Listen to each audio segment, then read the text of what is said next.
Chapter 782. Come here. Seeing Fong coming over from a distance, Li Yi said angrily with a sullen face. Fong came over with a defeated look. Li Yi looked at him and said one word. Suddenly he said in surprise, What happened to your butt? Only then did he find that Fong's walking posture was a little strange, and his butt was more than a circle bigger than usual. Fong lowered his head and said in a low voice, I accidentally fell when I was walking. Not to mention one fall, even 10 falls or 100 falls wouldn't have such an effect. Li Yi had a deep understanding of this, so he didn't expose him. He asked, Why didn't you remind me when you saw it just now? Fong raised his head and looked at him in confusion.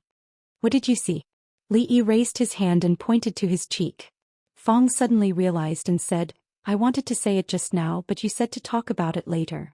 I thought you did it on purpose. On purpose what? Fong looked at him and said with reverence, You deliberately annoyed the second Mississippi. What do you call this? Loosening the reins in order to advance by retreating? Leaving a woman's kiss mark on his face, giving the illusion that the son-in-law is with someone outside. Well, it's not an illusion. Anyway, it's deliberately provoking the second miss to make her feel a sense of crisis, so that she will become more active. Is that right? This was the conclusion he came to after thinking about it. He only felt that the son-in-law had reached an unfathomable realm that he was far from reaching. Especially when the second miss saw that there was another woman's lip mark on his face. He felt that the son-in-law's realm was even deeper now that he could still stand here and talk to him. Imagine if it was him who had a woman's lip mark on his face. It was simply unimaginable. Fong looked at Li Yi, thought for a moment and said, However, this method can only be used once. If it is used too often, it will have the opposite effect. With second Mrs. Temper if she is provoked too much. Son-in-law. Also, when you come back from Miss Zheng's place, you'd better look at yourself in the mirror to see if there's anything messy on your face and neck. Sometimes, it's useless to look at yourself in the mirror because your body will smell fragrant. You should take a bath and change your clothes. Or you might as well prepare a new set of clothes. You can change into them when you go there and change back when you come back. That way there won't be any other smell. This is just a bit of experience. Young master, please think about it yourself. I still have to go to the shops in the city. Li Yi stared blankly at Fong's back as he left. He suddenly had a feeling that things remained the same but people had changed.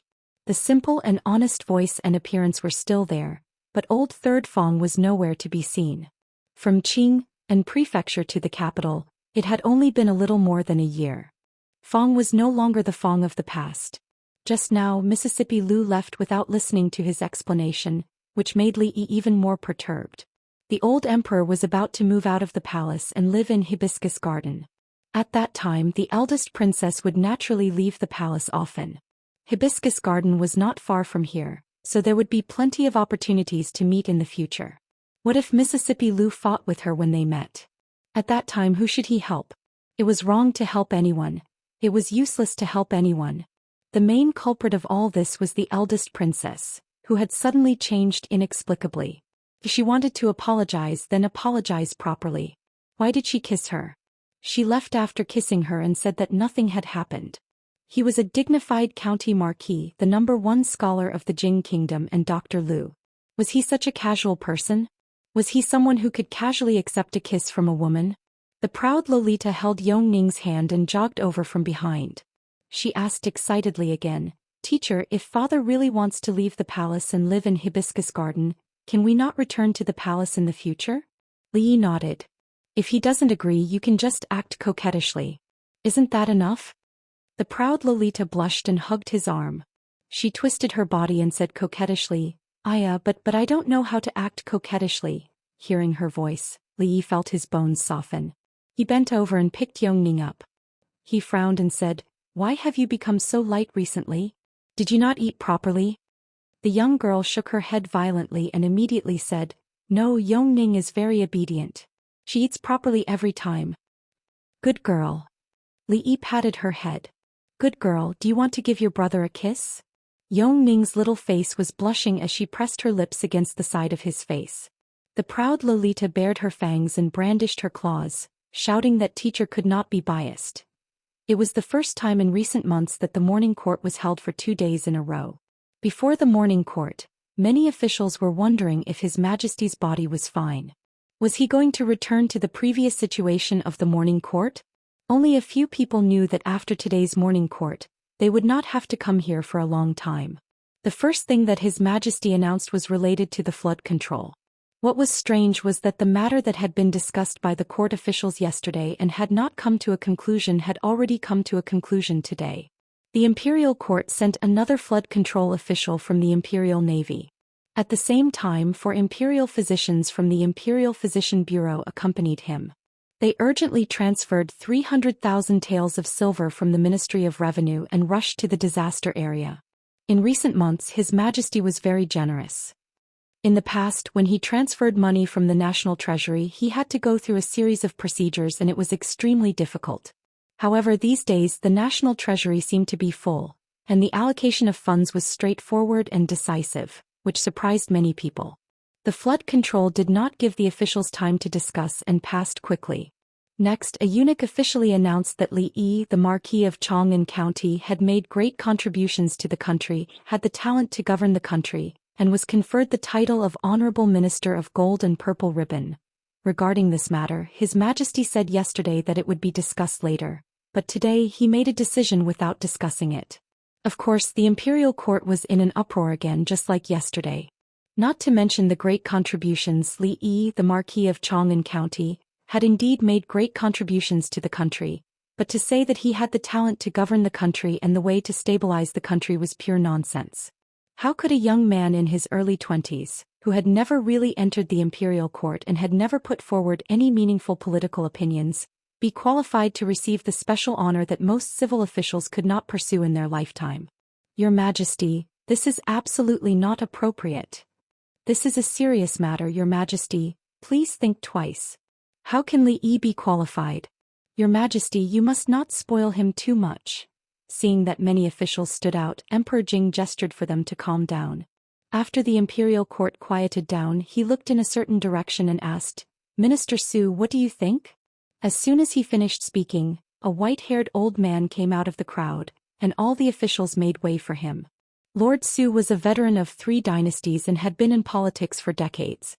He was devoted to the country and had a high prestige in the Imperial Court. Yesterday he was the one who firmly opposed His Majesty's decision. Many people suddenly felt relieved. It seemed that His Majesty had considered the opinions of these old officials. They were insignificant, and His Majesty would not ignore Lord Su's words, would he? The people who stood out to oppose instantly felt that they had a backbone. The old man walked out of the crowd and bowed, saying, Although Marquis Li is young, he is a hero of his generation.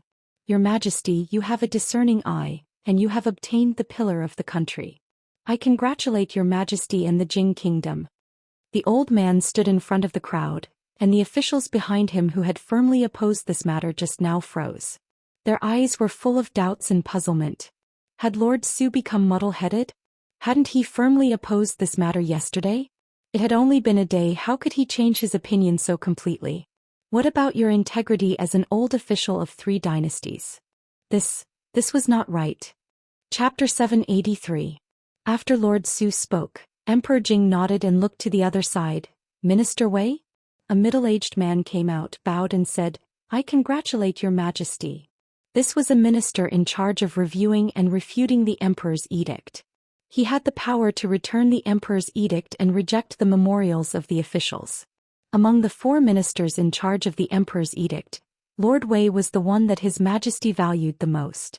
Emperor Jing turned his eyes again. Minister Yang? A Ren Huang of the Secretariat who had been valued recently stood out and said loudly, I congratulate Your Majesty. Emperor Jing looked to the front. Prime Minister Shen raised his head and said with a smile, Your Majesty is wise. The originally noisy Imperial Court gradually quietened down as several high-ranking officials spoke one after another. Something was wrong. Something was very wrong. The officials that His Majesty had just named were all important officials who had great power in the court. They had no personal relationship with County Marquis Li. Yesterday, they did not agree with His Majesty's reward for County Marquis Li. But today what happened to them? The officials who were opposed to this matter and planned to wait and see immediately gave up some ideas. To be able to change the minds of these court officials, there must be an inside story to this matter. And more than a dozen people who were sharp and strongly opposed to this matter just now stood there in a daze. At this moment they finally felt a kind of feeling called loneliness and loneliness. At this moment Emperor Jing looked down and said again, "Where is Minister Qin?" More than a dozen people heard this and were all shocked. They looked in a certain direction at the same time. Yes, Prime Minister Qin. They still had Prime Minister Qin. No matter what, Prime Minister Qin was on their side. At this moment they no longer hoped that His Majesty could change his decision. They only hoped that there could be a leader who could be their backer and help them withstand the pressure from other officials. Prime Minister Qin looked a little absent-minded. After leaving the palace yesterday, he directly returned to the mansion and repeatedly thought about what Li Yi said. He didn't see any guests and he didn't sleep for a whole night. Until this morning, some ideas about the state affairs that were very vague in his mind were clear enough to appear on the paper. He raised his head and said with a slightly hoarse voice, "Your Majesty is wise." More than a dozen people behind him looked at him in a daze. There seemed to be thunder dancing in their minds. Prime Minister Qin, what are you talking about? The Marquis of Chong and County, Li Yi and the King of Shu were like fire and water. Anything that was beneficial to him in the imperial court, they would definitely stop it. Didn't Prime Minister Qin's words make him a traitor?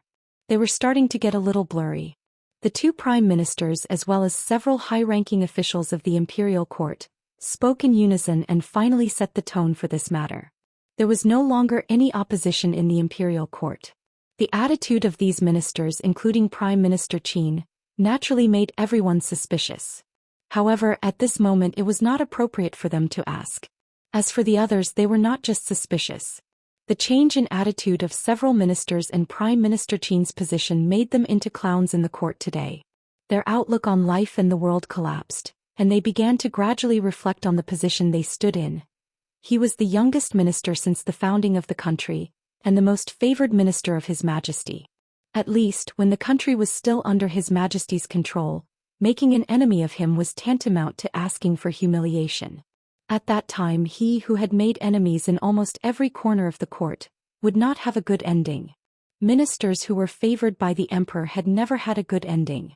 However, they soon realized that it would not take a few years, a few months, a few days or even less than a few hours. The day they had been waiting for had arrived. After Li Yi was conferred the title of Minister of Jinzi Guanglu, His Majesty announced one thing. Because His Majesty was ill and needed to recuperate, the morning court would be suspended indefinitely and he would move to the temporary imperial residence in Hibiscus Garden. The affairs of the court would still be led by the two prime ministers. At this time His Majesty did not summon the King of Shu back to the capital. Above the two prime ministers, the one who decided the affairs of the court was not a certain prince, but the eldest princess. This really did not make sense. The eldest princess often participated in the affairs of the court, such as promoting the new marriage law, the establishment of the women's college, and the matter of the academy a few days ago. In fact, if it had been a year ago, these things would still have been inconceivable to them. The harem was not allowed to interfere in the affairs of the court, not even the eldest princess. This was an ancestral rule. However, in this year too many things had happened in the capital. Their thoughts and views had also changed accordingly. Now that they thought about it, they still did not understand how the eldest princess had gotten to where she was today step by step. This seemed impossible, but it was already the truth. And now she had taken another big step forward. This was the regent, the princess regent. This was unprecedented and extremely absurd.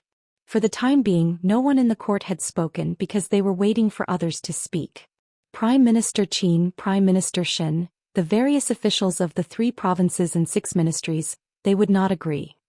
They would not allow such an absurd thing to happen. This was not proper at all. However, the reality surprised them once again.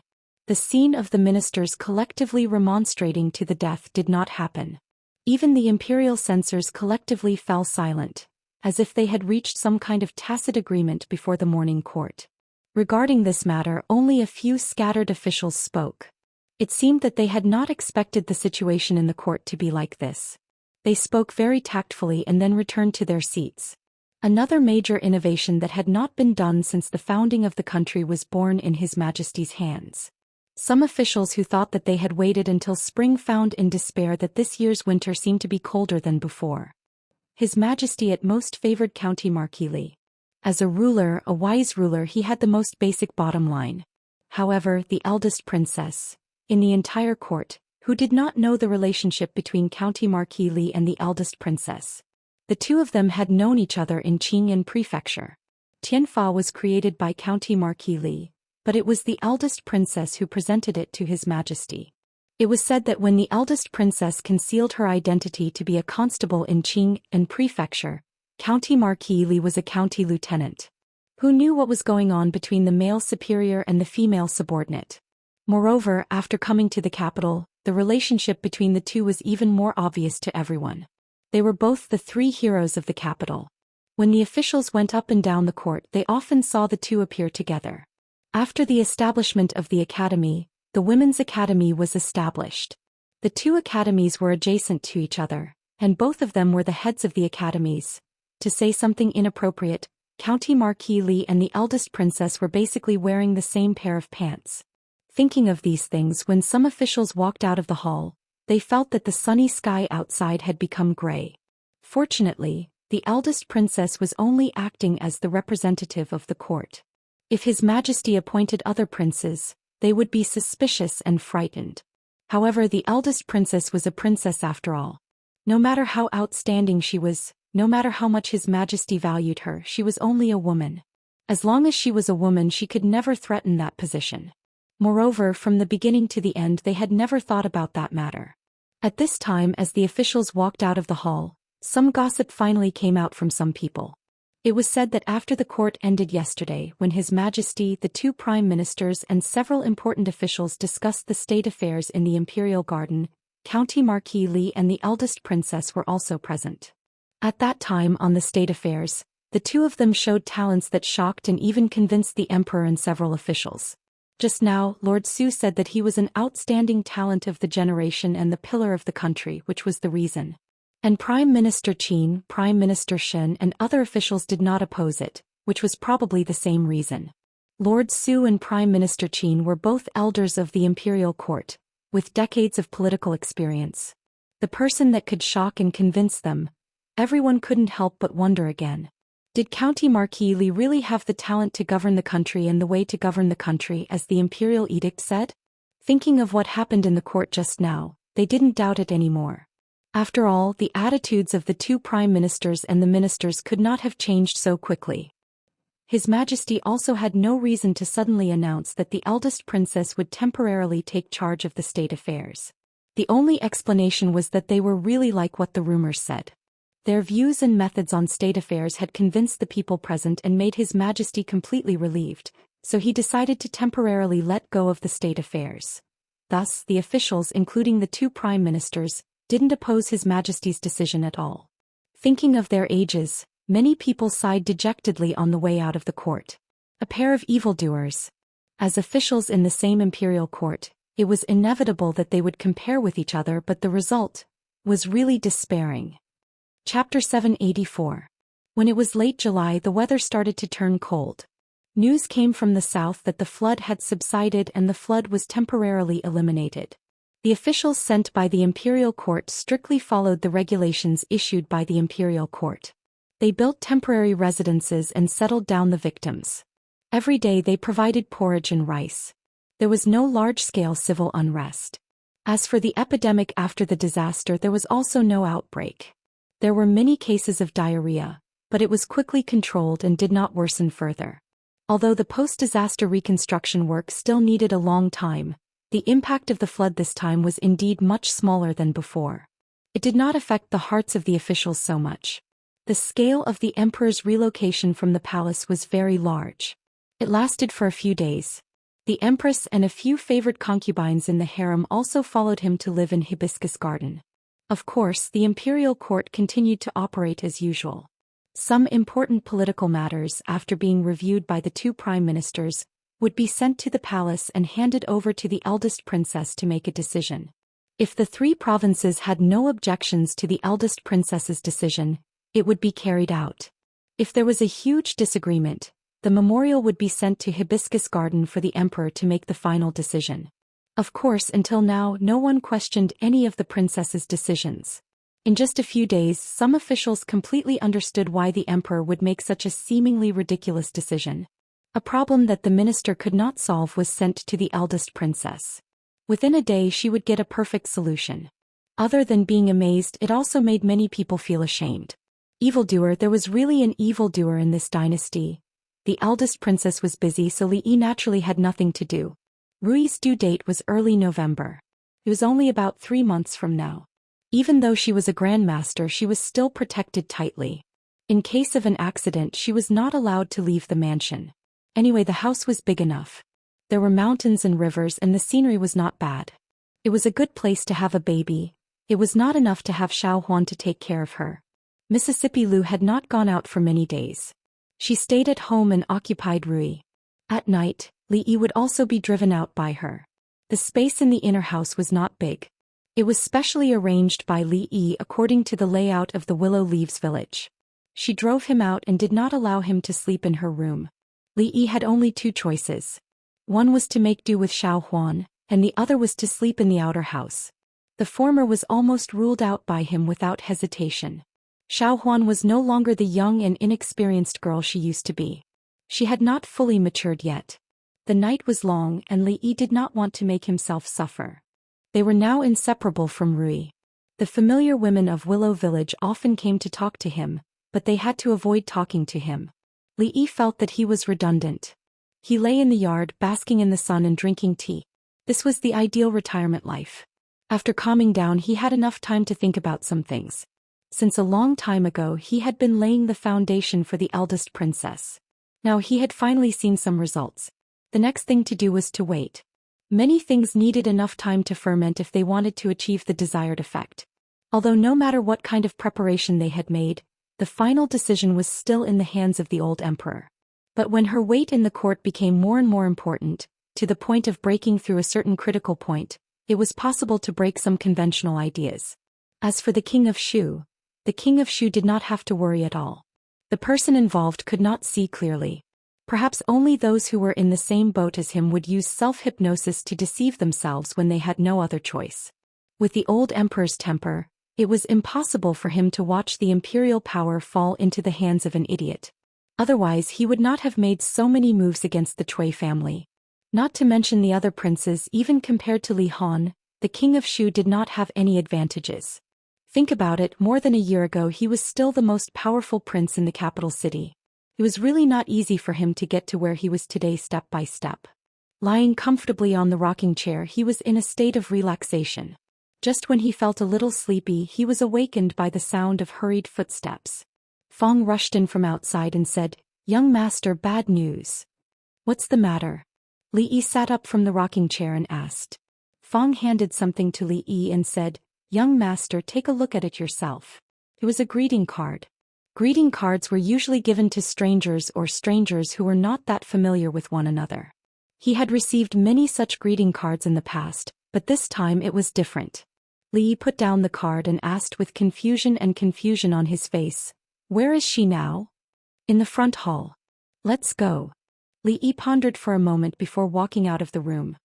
He slowly walked to the front hall, stepped into the hall, and cupped his hands to an old man who was sitting inside drinking tea. "Prime Minister Qin is busy with official business. How do you have time to come here today?" He did not say anything like, "I'm sorry for not coming out to meet you," or, "Your presence brings light to my humble dwelling." There was a clear sense of alienation in his words. Prime Minister Qin actually handed over a visiting card and personally came to visit, which was naturally beyond Li Yi's expectations. No matter what, he and the Qin family and Prime Minister Qin had an irreconcilable and antagonistic relationship. Prime Minister Qin had invited him once, but they parted on bad terms in the end. This time he actually came in person.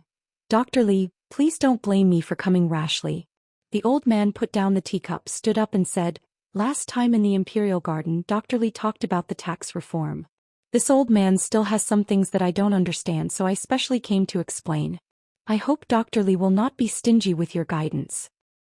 He said Dr. Li in a calm tone as if he had completely ignored Li Yi's age. As a veteran of 3 dynasties, there were not many people in the entire court who could be treated like this by him. Li Yi's gaze stopped on Prime Minister Qin's face for a moment, Then he nodded and said, I don't dare to give advice, just treat it as an exchange. Prime Minister Qin, please sit down.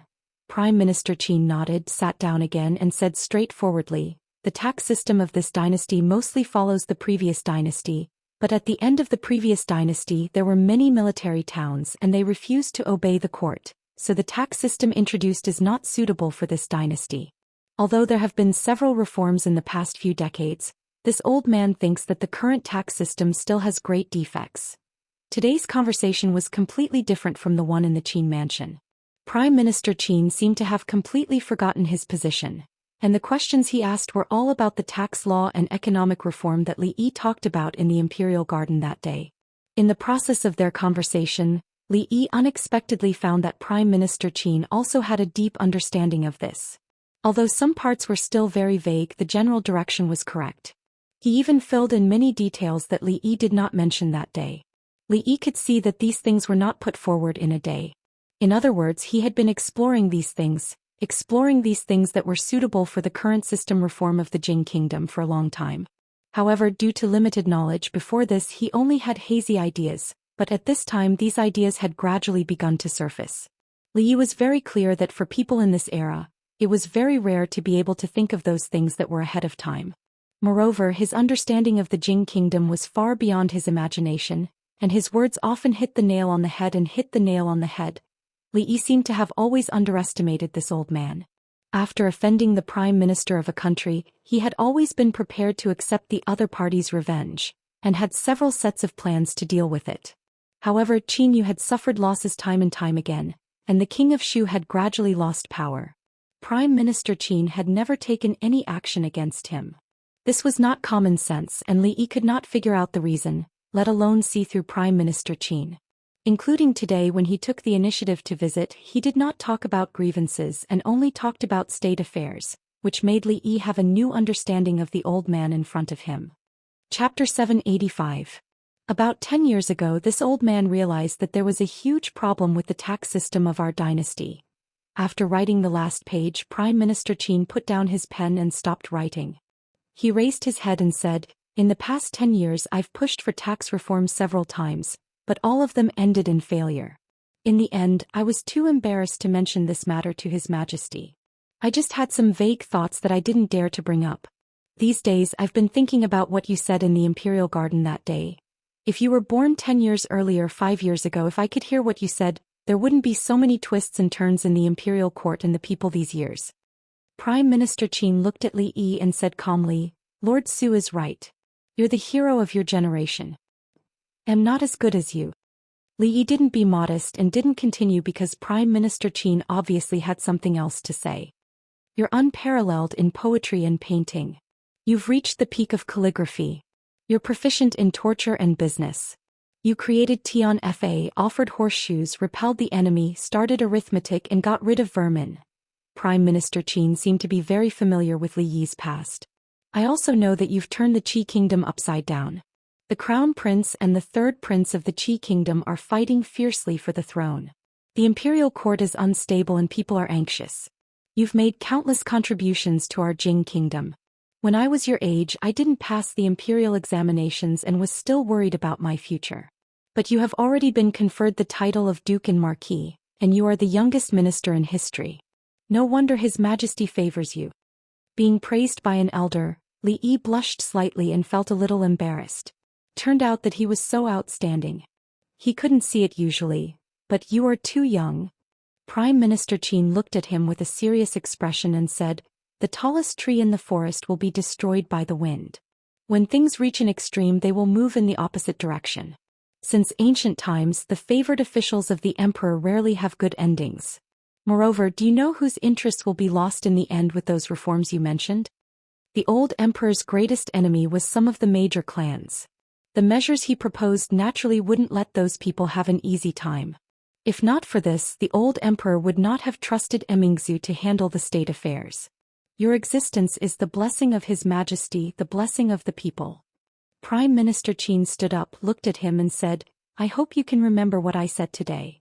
Li Yi looked at him and asked, why? What he said was naturally from the standpoint of the two of them. Prime Minister Qin had no reason to say such words to him, nor did he have any obligation to do so. Why did he say these words today? I am the master of the Qin family, the prime minister of the Jing kingdom, the prime minister of His Majesty, the prime minister of the people.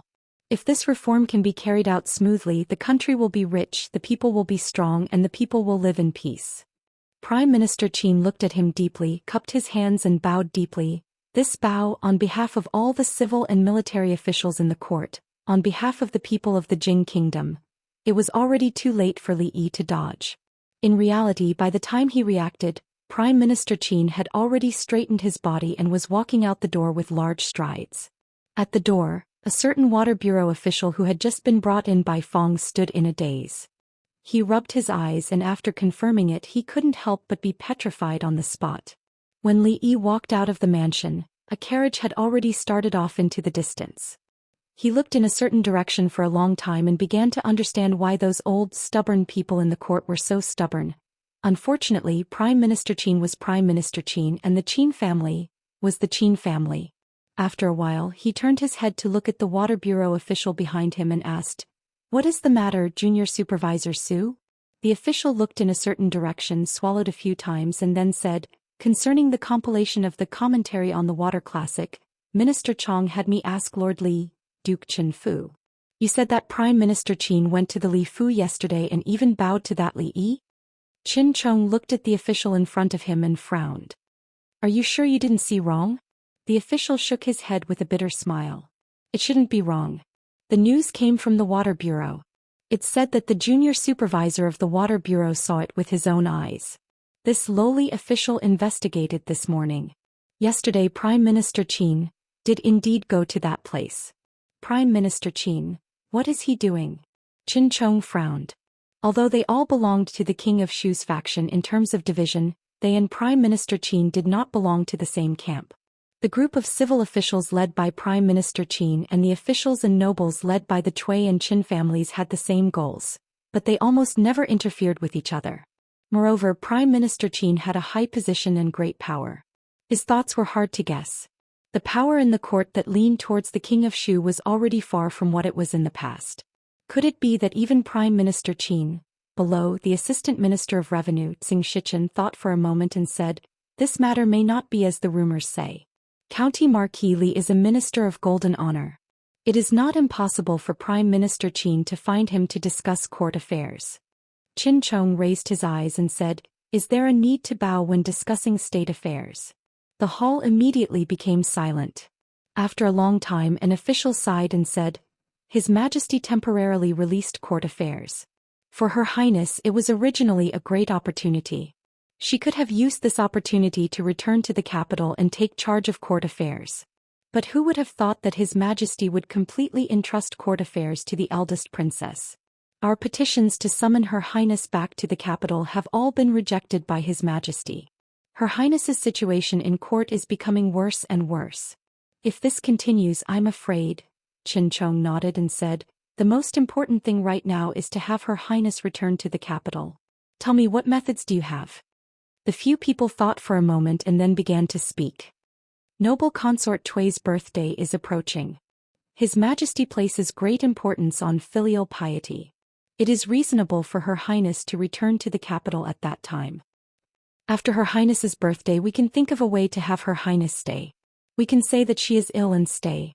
At that time we can unite the court officials and ask His Majesty to have Her Highness replace the eldest princess in governing. This method is feasible. What does Minister think?" Qin Chong nodded. Just as he was about to speak, someone walked in from outside and said in a small voice, "Second Master, Miss has returned from visiting her family." Hearing this, Qin Chong's face immediately lit up. He stood up and waved his hand at the people. "I have important matters to attend to right now. We will discuss Her Highness's return to the capital later." Finishing, he hurriedly left, completely ignoring the stunned expressions on the faces of the people in the hall. Everyone watched as he quickly left, their hearts like 10,000 horses galloping. What matter could be more important than this? Didn't he just say that the most important thing right now was to have Her Highness return to the capital? In the garden of the Qin estate, Qin Chong looked at the white-haired woman and asked with a smile, "How is it, Zantwell?" The white-haired woman nodded and said, "Her body has always been healthy. She even asked about big brother and second brother. She turned her head to look in a certain direction and said, "Second brother still has matters to attend to. The Lord seemed to be waiting over there. It's all a small matter. It's not important. Let them wait for a while." Qin Chong waved his hand and said, "Third sister, your birthday is approaching. How do you want to celebrate it? Tell second brother and second brother will help you." The white-haired woman shook her head and said, "Birthdays have to be celebrated every year. Second brother doesn't need to make such a big fuss. It's enough for our family to be together." Qin Chong hurriedly waved his hand. No, birthdays only happen once a year. It has to be celebrated, it has to be celebrated." Chapter 786. Rui's position in the family was unquestionably the most important. The two old madams treated her like a treasure, and the women in the family usually surrounded her. On the contrary, they were guarding against him as if he was a thief. Today the old madam took her to the old house, saying that she would let the ancestors of the Li family see her and ask them to bless her. Li let them go. Mississippi Lu and Xiao Huan also went, leaving him alone in the house. Li Yi walked out of the room and saw the sloppy old man and Fong sitting cross-legged in the yard. The two of them had been inseparable recently.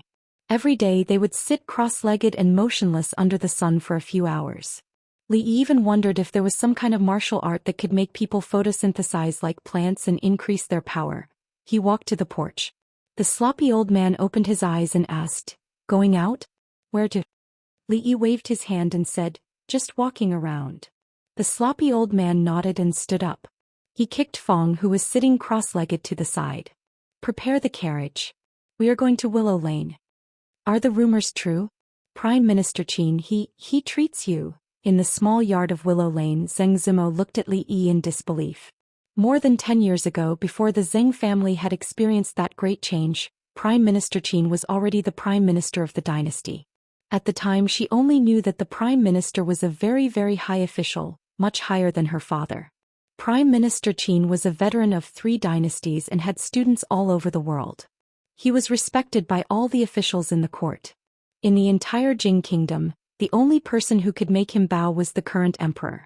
But recently the story of Prime Minister Qin bowing to the Marquis of Chang'an County, the newly promoted minister of Jinzi Guanglu, had already spread through the capital in several versions. This matter had recently spread like wildfire in the capital. Li Yi thought to himself that if it weren't for that big-mouthed bastard from the Admiralty, he wouldn't have gotten into all this trouble. Both he and Minister Qin knew what that bow represented, but in the eyes of outsiders, it was very inconceivable. Li Yi shook his head and said, "I bowed, but it's not what you think. I didn't bully the old man." Zheng Zimo looked at him worriedly and asked, "Why did Prime Minister Qin go to you?" "He supports the King of Shu and you and the King of Shu. This." Li Yi threw a piece of osmanthus cake into his mouth and said, "Prime Minister Qin had some political issues that he couldn't figure out, so he came to me for advice. You know, the old man couldn't move easily and it wasn't easy for him to come here. I explained it to him in detail and then he understood and bowed to thank me. That's about it." Miss Xing rolled her eyes at him. What kind of person was Prime Minister Qin? He had been an official for many years and was proficient in political affairs. Why would he ask him about these things? However, since Li Yi said it so easily, she gradually relaxed and no longer asked. A burst of light footsteps came from behind. Ruoqing put a small bundle on the table and said, "Miss Lu is about to give birth, right? I have nothing to do these days, so I made some small clothes. If you don't mind, you can give them to your child to wear in the future." Xiao Zhu muttered, "What do you mean by having nothing to do? You clearly work very late every night." Rui was due to give birth in 3 months, and the two of them hadn't started preparing these things yet. Rui knew some needlework, but no one in the family would let her do it herself. Li Yi opened the bundle. The small clothes were very exquisite, with fine stitches and very diverse styles. There were several sets of clothes for boys and girls. He smiled and said, "Ruoqing is clever with her hands. It just so happens that we don't have to prepare them." As he spoke, he picked up another one from the pile. The stitches were crooked. It didn't look like clothes at all. It was clearly a few pieces of sewn cloth. Compared with the other clothes, it was like heaven and earth. Li Yi picked it up in surprise and asked, "This?" For fear that Li Yi didn't know, Xiao Cui, who was standing behind Zheng Zimo, immediately reminded him, "This was made by our young lady." No one will think you're mute if you don't speak. Zheng Zimo looked back at her and grabbed it from Li Yi in a panic. She explained, I just sewed it casually. It's not for you. Maybe Sister Ruoqing accidentally put it in. Xiao Cui hid a little further and said, it's obvious that young lady's fingers were pricked many times by needles to make this dress. Zheng Zimo wanted to stand up and cover her mouth, but her hand was caught. Li Yi looked at the few red spots on her fingers and frowned at her. He said, Miss Ruoqing is clever with her hands. Why do you want to join in the fun? You don't know how to do needlework. It's better if you don't do these things in the future. With her hand held by him, Zheng Zimo's pretty face was slightly red. She lowered her voice and said, other than this I can't do anything else. Young lady, you can still have children even if you don't know how to make clothes. Xiao Cui stood behind her and reminded her. So, Cui. Zheng Zimo suddenly pulled her hand back from Li Yi's hand. She gritted her teeth and looked at her fiercely. Xiao Cui let out a scream and ran away quickly. Another figure with a red face quickly stood up and chased after her. The two chasing figures disappeared behind the moon gate. Li Yi looked at Ruoqing and said, it must be very tiring to make these things. Thank you. Ruoqing shook her head and said, I haven't done it for a long time. I'm a bit rusty. Just don't laugh at me. Li Yi picked up a piece and looked at it repeatedly in his hand. He smiled and said, it's very beautiful. I like it very much. He didn't say thank you or anything like that. They had been together for a long time. There was no need for such things between the two of them. Has everything been okay recently? Li Yi put away the clothes, including the one that couldn't be called a dress, and then looked at her and asked. As a boss he was clearly incompetent. The Li family had too many businesses now. He couldn't take care of everything. She had always been in charge of the businesses that radiated out from the brothel. Without her many things wouldn't be so smooth. Li Yi estimated that he would be in a mess for a while. Everything is going well in the brothel. The situation in the capital city has entered a period of stability. The situation in the other prefectures is also relatively stable. Wan Ruoqing nodded and explained the situation in the brothel to him. Then she thought of another thing. But what? Li Yi looked up at her. Wan Ruoqing thought about it and shook her head slightly. A few days ago something strange happened. But it's nothing. They probably mistook me for someone else. She looked at Li Yi and asked with a smile, you're going back soon, right? I still have some osmanthus cakes in my room. Take them back with you. There's no hurry. Li Yi waved his hand and said with a smile, there's no one at home. I'm planning to eat here today. Wan Ruoqing was stunned. Then she stood up and said, then I'll go prepare. Let's go together. Li Yi got up and walked in the direction of the kitchen. After a while, Xiao Cui appeared at the door of the kitchen with her hands covering her butt. She looked out and said in surprise, Li, you're eating here today. Li Yi nodded and said, come and wash these dishes. Xiao Cui happily took the dishes and went out. Soon a figure walked into the kitchen. Zheng Zimo looked around and asked, what can I do? Li Yi turned around and didn't speak. He just mouthed something. After a moment of confusion, Zheng Zimo immediately realized what he had just said. Her face instantly turned red. Chapter 787. Sure enough, the atmosphere would only be better if there were more people around. Xiao Cui was always so enthusiastic and kept putting food into his bowl. The food in Li Yi's bowl had piled up into a small hill and he was a little stuffed. He had to remind her next time to be a little less enthusiastic because he actually couldn't eat that much. Let's go. Li Yi rubbed the soft flesh on his waist that was still aching. He stepped into the carriage with a smile on his face and waved his hand. Fong and the sloppy old man sat on both sides of the carriage. The sloppy old man looked back and said in a low voice, don't you think your son-in-law's smile today is very lewd, isn't it? Fong smacked his lips and said, today's meal was very sumptuous. With the son-in-law, no matter where he went, he would never treat his mouth badly. Before the sloppy old man nodded, a foot stretched out from the carriage and kicked Fong off the carriage. The sloppy old man glanced at him and sneered. Young man, you will be at a disadvantage if you tell the truth these days. You should weigh your own strength first. After saying that, he moved 3 feet to the side lightly, making Li Yi's kick miss. It was noon when he returned home. Li Yi got off the carriage and thought about where he should go for a free meal in the afternoon. He saw a carriage parked at the gate of the mansion. Rui and the others came back at night. The carriage looked very ordinary, but such an ordinary carriage would not be parked here. There was not even a guard at the gate. Li Yi's heart skipped a beat. Could it be that his house was broken into? In broad daylight there wouldn't be such a daring thief. Li Yi walked into the house and went straight into the inner courtyard. He immediately saw someone lying on his rocking chair, rocking happily. When he stepped into the courtyard, the old emperor sat up from the rocking chair and waved his hand. "This chair is comfortable. Come, put it away. When you leave, move it back to Hibiscus Garden for me." Li Yi stared blankly at the two guards carrying away his precious rocking chair. His premonition just now was not wrong. In broad daylight the sky was clear and the house was indeed broken into. The old emperor tilted his head to take a look, then walked over and said with dissatisfaction, "What's going on? It's not easy for me to visit your family, but there's no one at home. Where have you been?" Li Yi's face revealed a look of astonishment. "Stealing, no, robbing, and doing it in front of the owner? What's wrong with this? Were all emperors like this?"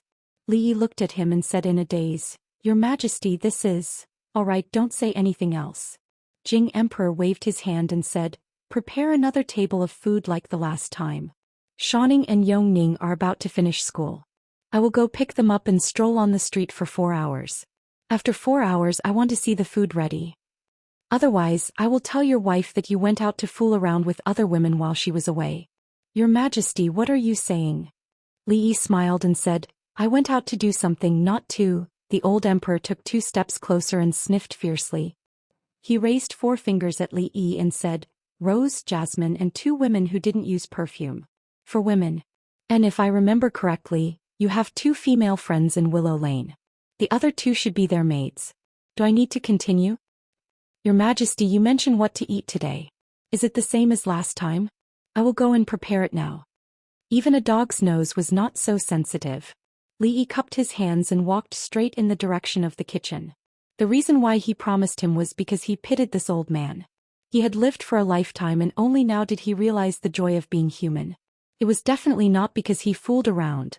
After relieving the heavy burden, the old emperor looked less and less like an emperor. Not only did he rob in broad daylight, but he even did such inhumane things like threatening an official. If this was known by future generations, they would criticize him to death. Where was the caretaker who recorded the emperor's words and actions? This part must be recorded. Forget it, it was better to leave this part out. Although his moral character was corrupt, his complexion was indeed much better than before. His illness had a lot to do with his mood and fatigue. If he could live in a comfortable environment, he would be able to greatly prolong his life. However, things were always like that. Since someone had removed the burden, naturally someone had to carry it. The eldest princess's complexion did not look good. Being an emperor was an extremely exhausting task. Even martial arts masters could not bear it.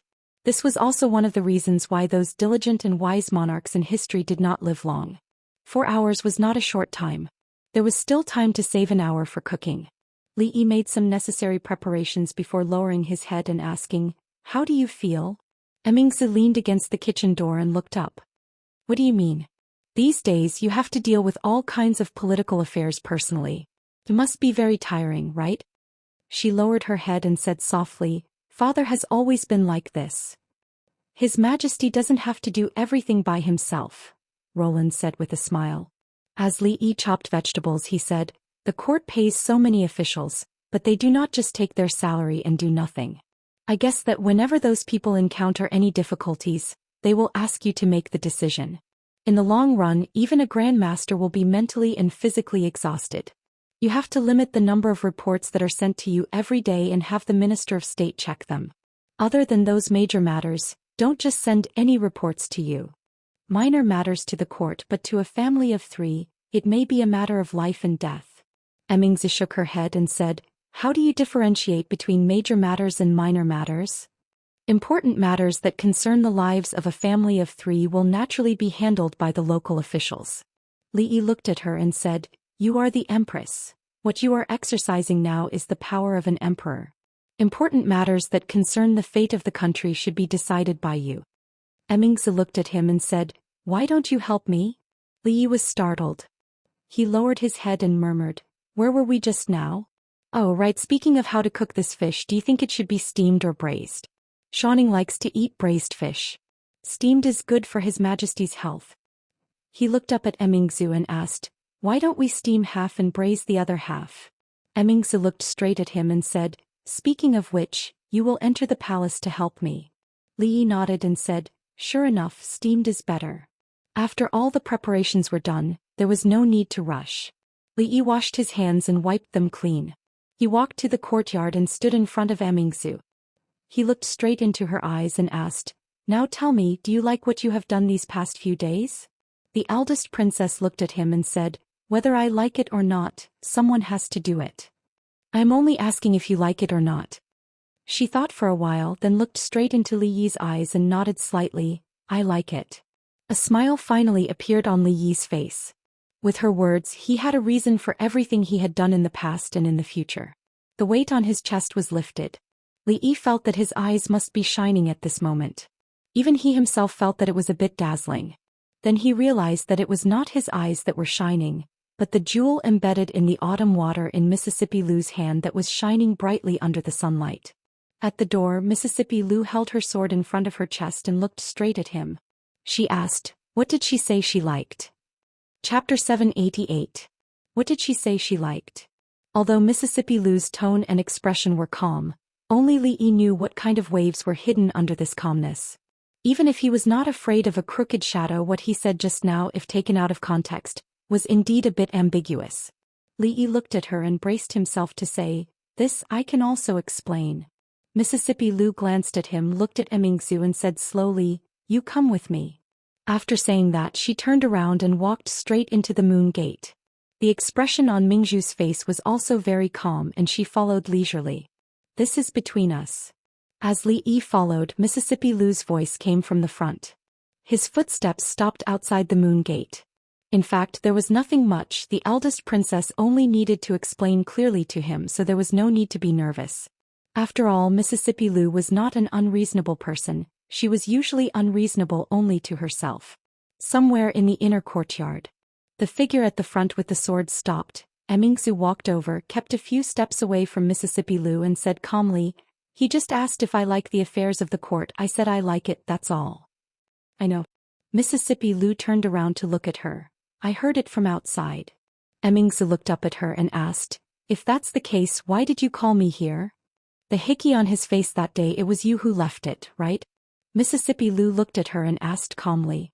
Emmingzu met her eyes and her expression did not change and said, that was just a misunderstanding.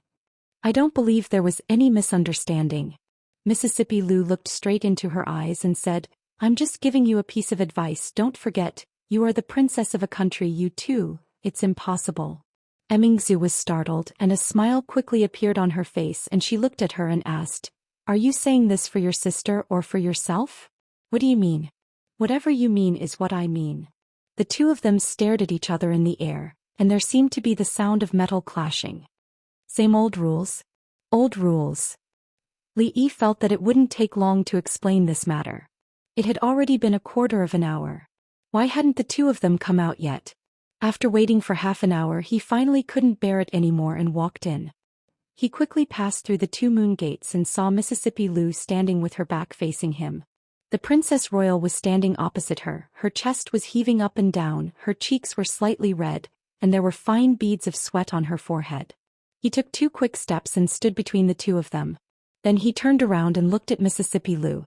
She was also flushed, her chest was heaving up and down and she was sweating profusely. Looking at the two of them, could it be that they were avoiding him on purpose and had a fight in secret? Emmingzu adjusted her breathing and said slowly, your heart is unstable. Li Yi's eyes widened. He was extremely surprised. Could it be that Mississippi Lu lost just now? In a fight between masters, victory or defeat was determined by a hair's breadth. If one of them was bitten by a mosquito, ate too much or had her period come, it would affect their performance. Logically speaking, it was common for people with similar strength to have wins and losses in a fight. He and Mississippi Lu often lost when sparring, which was very normal. The problem was that Mississippi Lu did not have her period today. In the past, she had never lost when sparring with the Princess Royal Highness. This was the first time she was at a disadvantage.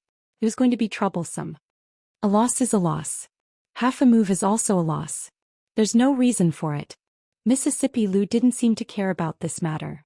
She turned around and walked inside. After a few steps she stopped and turned back to ask, I'm going to take a shower. Do you want to join me? Together?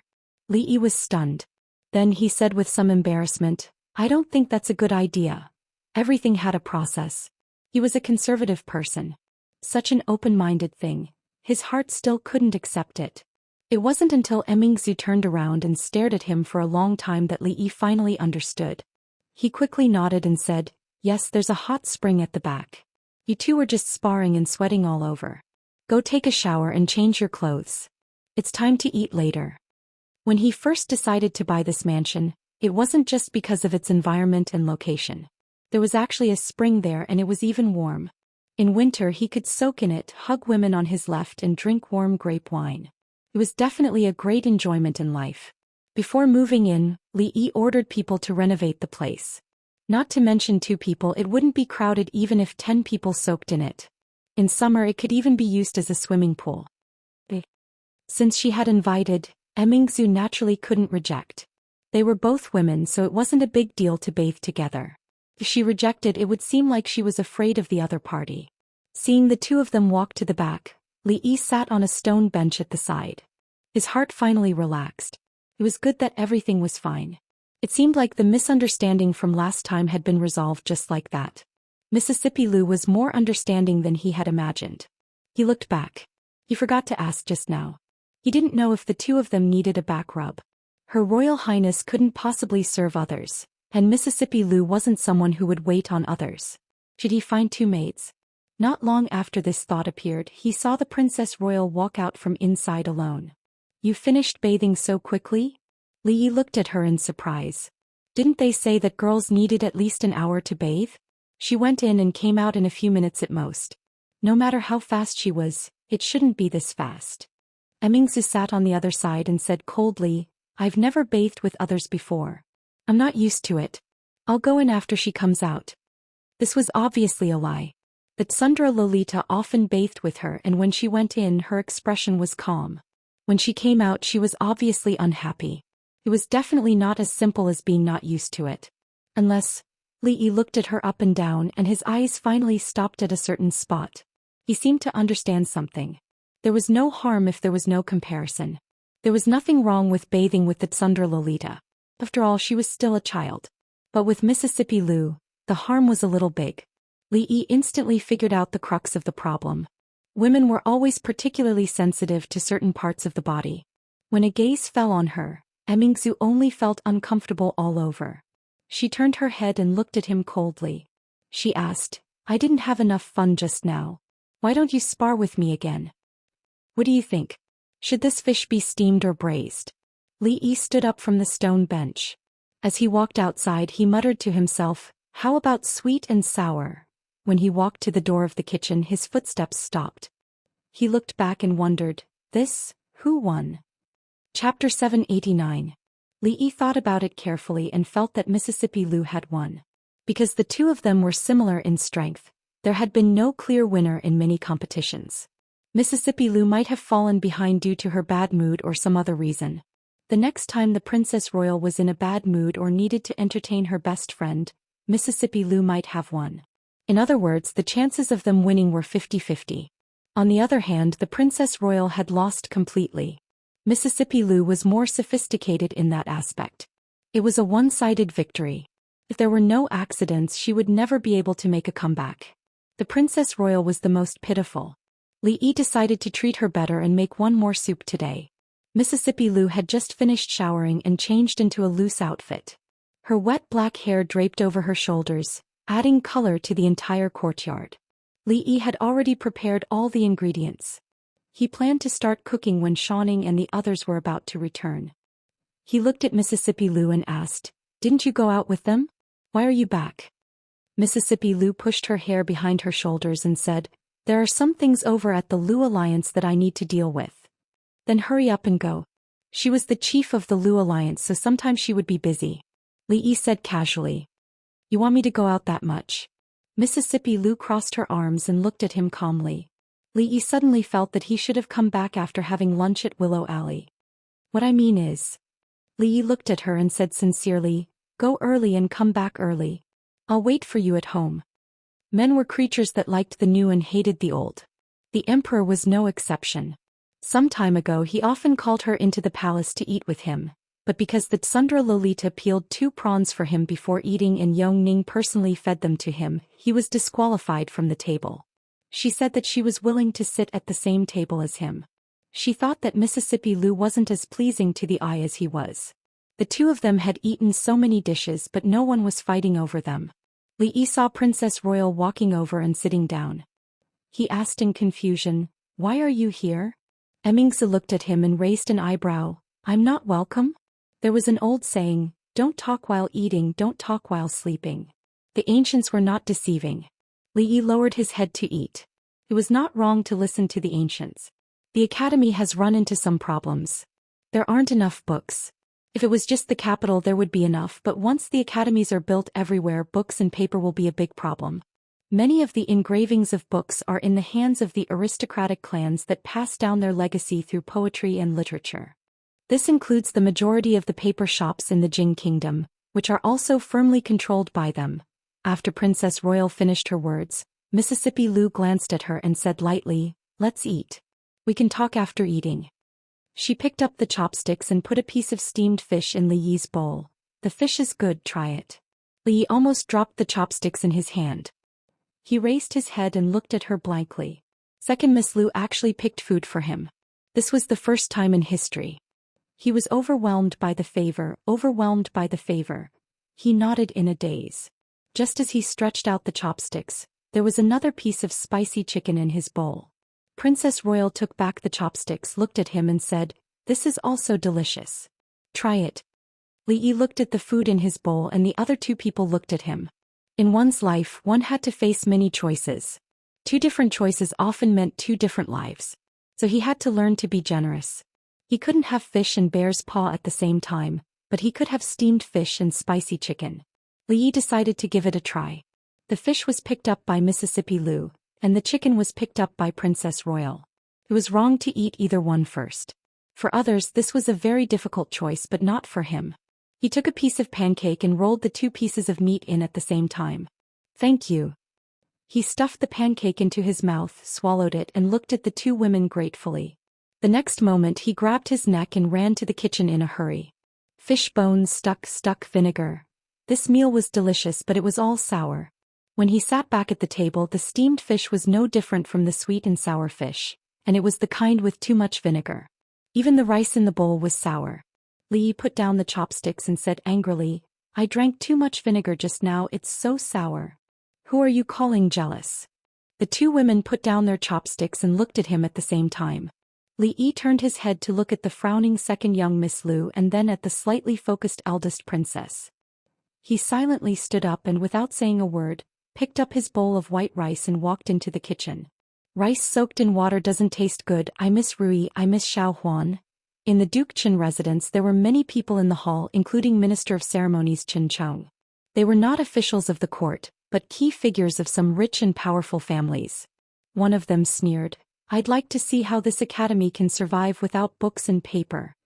If it's just books, the royal family should have many engravings. If Princess Royal can convince His Majesty to hand over the royal family's collection, it won't be a problem. But the paper mill, brother you have to keep an eye on your family's paper mills. Don't worry about this, the Yu family will not sell a single piece of paper to the academy. They want to destroy the foundation of our families, and our Yu family knows the severity of this. It's good that brother Yu understands. If we can't stop those academies, I'm afraid that in a few decades our families will only exist in name." Everyone present knew very well what their families relied on to survive for hundreds of years. If the academy was allowed to continue to develop, all the scholars in the world would be drawn to the academy, and their foundation would be destroyed. Outside the door, a delicate figure walked into the corridor. Immediately, a servant jogged forward and said respectfully, "Miss Second Master is inside discussing some matters, I'll go and report immediately."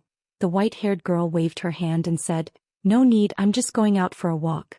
When second brother is done, just let him know." With that, she and a servant girl walked in the direction of the residence's gate. On a street somewhere in the capital, A young woman walked in front and a young girl followed closely behind. Zheng Zimo turned around and glared at Xiao Cui saying, "You little girl, you're getting bolder and bolder recently. Next time you talk nonsense, be careful of your butt."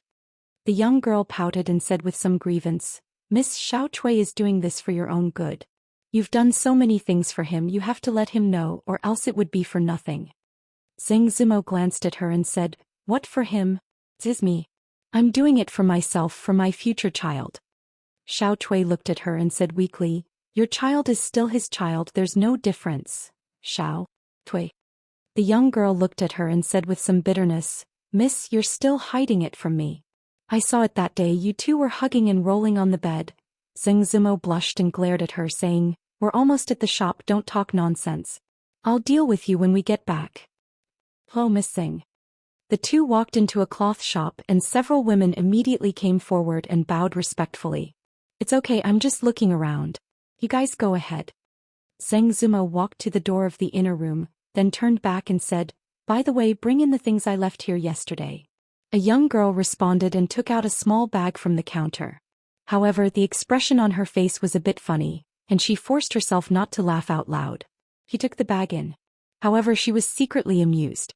Miss Zheng was beautiful and her painting was also good, but this needlework was really not pleasing to the eye. When she came out of the inner room and saw a guest coming in, she was startled at first, then immediately came back to her senses. She hurriedly went up and asked, "Madam, what would you like to see?" Chapter 790. The woman who walked into the shop looked to be in her 30s. She had a beautiful appearance but a head of extremely eye-catching white hair. This was also the reason why the girl was momentarily stunned. The white-haired woman's voice was soft as she asked, "I ordered a bolt of Siyun brocade here yesterday. Have they arrived yet?" "I've already sent someone to hurry them. They'll be here soon." The girl smiled apologetically and said, "Madam, why don't you take a seat in the inner room and have some tea and pastries? I'll inform you as soon as the goods arrive." The standard of this cloth shop was extremely high even in the capital where there were many shops. Because of the high price of the cloth, they usually entertained some important guests. Thus, a room was specially opened in the back for the guests to rest and entertain themselves while waiting. When the servant girl behind the white-haired woman helped her into the inner room, she said with a smile, "If second master knows that Miss has prepared a gift for him, he will definitely be very happy." The white-haired woman shook her head and said, "It's just a pair of knee pads. After the beginning of autumn, the weather has gradually become cold. Second brother has an old injury on his leg. I only hope this can lessen his pain." As the two spoke, they slowly walked into the inner room. Hiss. Zheng Zimo put down the thing in her hand and looked at the dark red spot on her fingertip. She frowned slightly and gently sucked on her finger. She was already used to this small sting, but she was not satisfied with the thing in her hand. They were both women, but Sister Ruoqing could make such exquisite little clothes. How come it was as difficult as ascending to the heavens when it came to her? A baby's little clothes had been sewn into a mess by her. Even if it wasn't for the present, she had to think about the future. Her own child had to wear a few pieces of clothes she had sewn herself. After thinking about this, her pretty face became a bit red. "Miss, are you making little clothes for the child?" A somewhat surprised voice came from behind. Zheng Zimo turned around and was startled when she saw the white-haired woman. Then her face became even redder. She hurriedly put away the things in her hand and said in a panic, "No, I'm just sewing it for fun." The white-haired woman sat down next to her with a smile and said, "There's nothing to be embarrassed about. Everything is difficult at the beginning. When I first started, I wasn't as good as you." "Really?" Zheng Zimo looked up at her in surprise. The white-haired woman nodded and looked at her asking, "Miss, did you do it for your child?" I don't have a child yet." Zheng Zimo shook her head with a blush. The white-haired woman looked at her carefully. Her eyebrows were not open yet, so she should still be a virgin. It was indeed a little too early to prepare these things. However, wasn't she the same? 20 years ago she had the exact same thought as her. Now there were more than 10 sets of such clothes at home, but no one had ever worn them. Her gaze fell on the hands of the girl opposite her. Looking at the clothes that were so badly made, she seemed to be reminded of something. After staring blankly for a moment, she shook her head and pointed at a certain spot on the clothes. She smiled and said, Look, this place shouldn't be sewn like this. Hearing her mention clothes, Zheng Zimo hurriedly looked up. The white-haired woman smiled and said, "And here you can't use this kind of needlework here. I will teach you a needlework technique." It was taught by the best nanny in the mansion. Zheng Zimo had a very high level of painting and she had designed so many clothing styles. Naturally, her imagination was very strong. The white-haired woman only needed to give her a little poke, and she could immediately figure out the mystery. She took apart the place that had been sewn and did it according to what the white-haired woman had taught her. It was indeed much better than before. "Thank you so much." At this moment she finally found the right direction and felt a sense of accomplishment. She held the white-haired woman's hand and said excitedly. The white-haired woman smiled and asked, "Miss and your lover should be getting married soon, right?" Zheng Zimo was startled. She lowered her head and said with a blush, I don't know when." The white-haired woman patted her hand and said, "Needlework is not difficult. As long as you put your heart into it, you can quickly learn it. It's urgent. This matter couldn't be explained." Zheng Zimo just blushed and lowered her head in silence. At this time the girl from before walked in and said, "Madam, the Siyun brocade you wanted has arrived." The white-haired woman stood up and nodded. She thought for a moment and asked, "Do you have soft smoke and cicada gauze here?" Soft smoke and cicada gauze were the materials that had been the talk of the capital recently. Everyone talked about them as if they were gods. There were even a few stories about these two materials that no one knew if were true or false. Although they hadn't been sold yet, the price had already reached an outrageous level. The girl shook her head and said, "These two materials haven't been officially sold yet. You won't be able to buy them in any cloth store in the capital." The white-haired woman nodded and said, "Then forget it. Young miss, I heard that the soft smoke net is extremely thin. If you use it as a mosquito net, it will look like smoke from a distance. Is it true?" As she walked out of the shop, a young maid carrying a piece of cloth behind her muttered, "I only heard about it from the second madam. I wanted to buy it for her, but since it hasn't been sold yet, we'll talk about it later." The white-haired woman shook her head and said, "Let's go back." "Wait a moment." Footsteps came from behind her.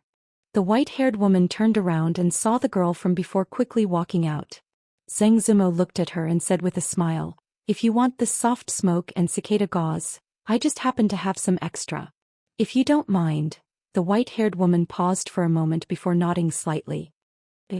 "Miss, this soft smoke is so thin. It would look great if it was made into a mosquito net. That girl is so generous, giving us 4 bolts at once. I heard there are only 4 colors, now we have all of them. This cicada gauze is also not bad and it looks good. These 2 materials can't be bought in the entire capital.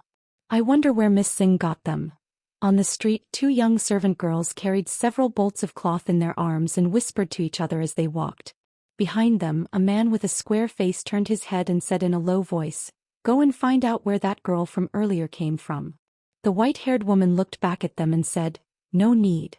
If we meet anyone on the street, we will also investigate their background.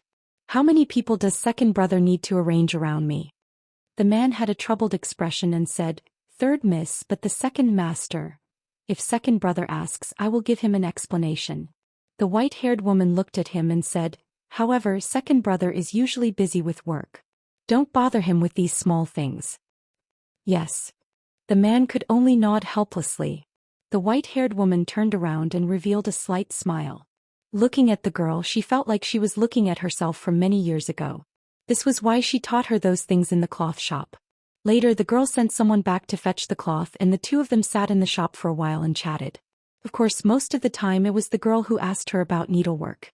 She also answered them one by one, including the girl's request to set up a time to continue asking her for advice. She also agreed without hesitation. She could understand the girl's thoughts. She made clothes for her own child. Even if her finger was pricked by needles and was riddled with scars, no matter how much she suffered, her heart would still be sweet. Just like her from 20 years ago. Chapter 791. Ever since he lost to Her Royal Highness the last time, Li Yi had never received a smile from Mississippi Lu. Of course, the behavior of taking the initiative to pick up food for him during meals had never appeared again. For this matter, Li Yi felt very wronged. That day she clearly did not perform well, which was why she lost to Princess Royal by half a move. Every injustice had its perpetrator and every debt had its debtor. These days Princess Royal's good friend came to visit, but she did not take the opportunity to find Princess Royal to regain her face. Instead she vented her anger on him. To think that he thought she was reasonable last time. He had really misjudged her. Moreover, she only lost by half a move, but Princess Royal lost her entire life. It was clear at a glance which was more important and which was more important. Li Yi sighed. They were all family. She was unreasonable, but he could not argue with her. She clearly did not do anything wrong, but she still had to think about how to ease the situation. Fong walked in with a box in his hand and asked, "Young master, this broken thing is not worth much money. Why do you still want to make it?" The broken thing he was talking about was the glass that had gone from a value of 10,000 gold to worthless in a short period of time. It should be called glass now.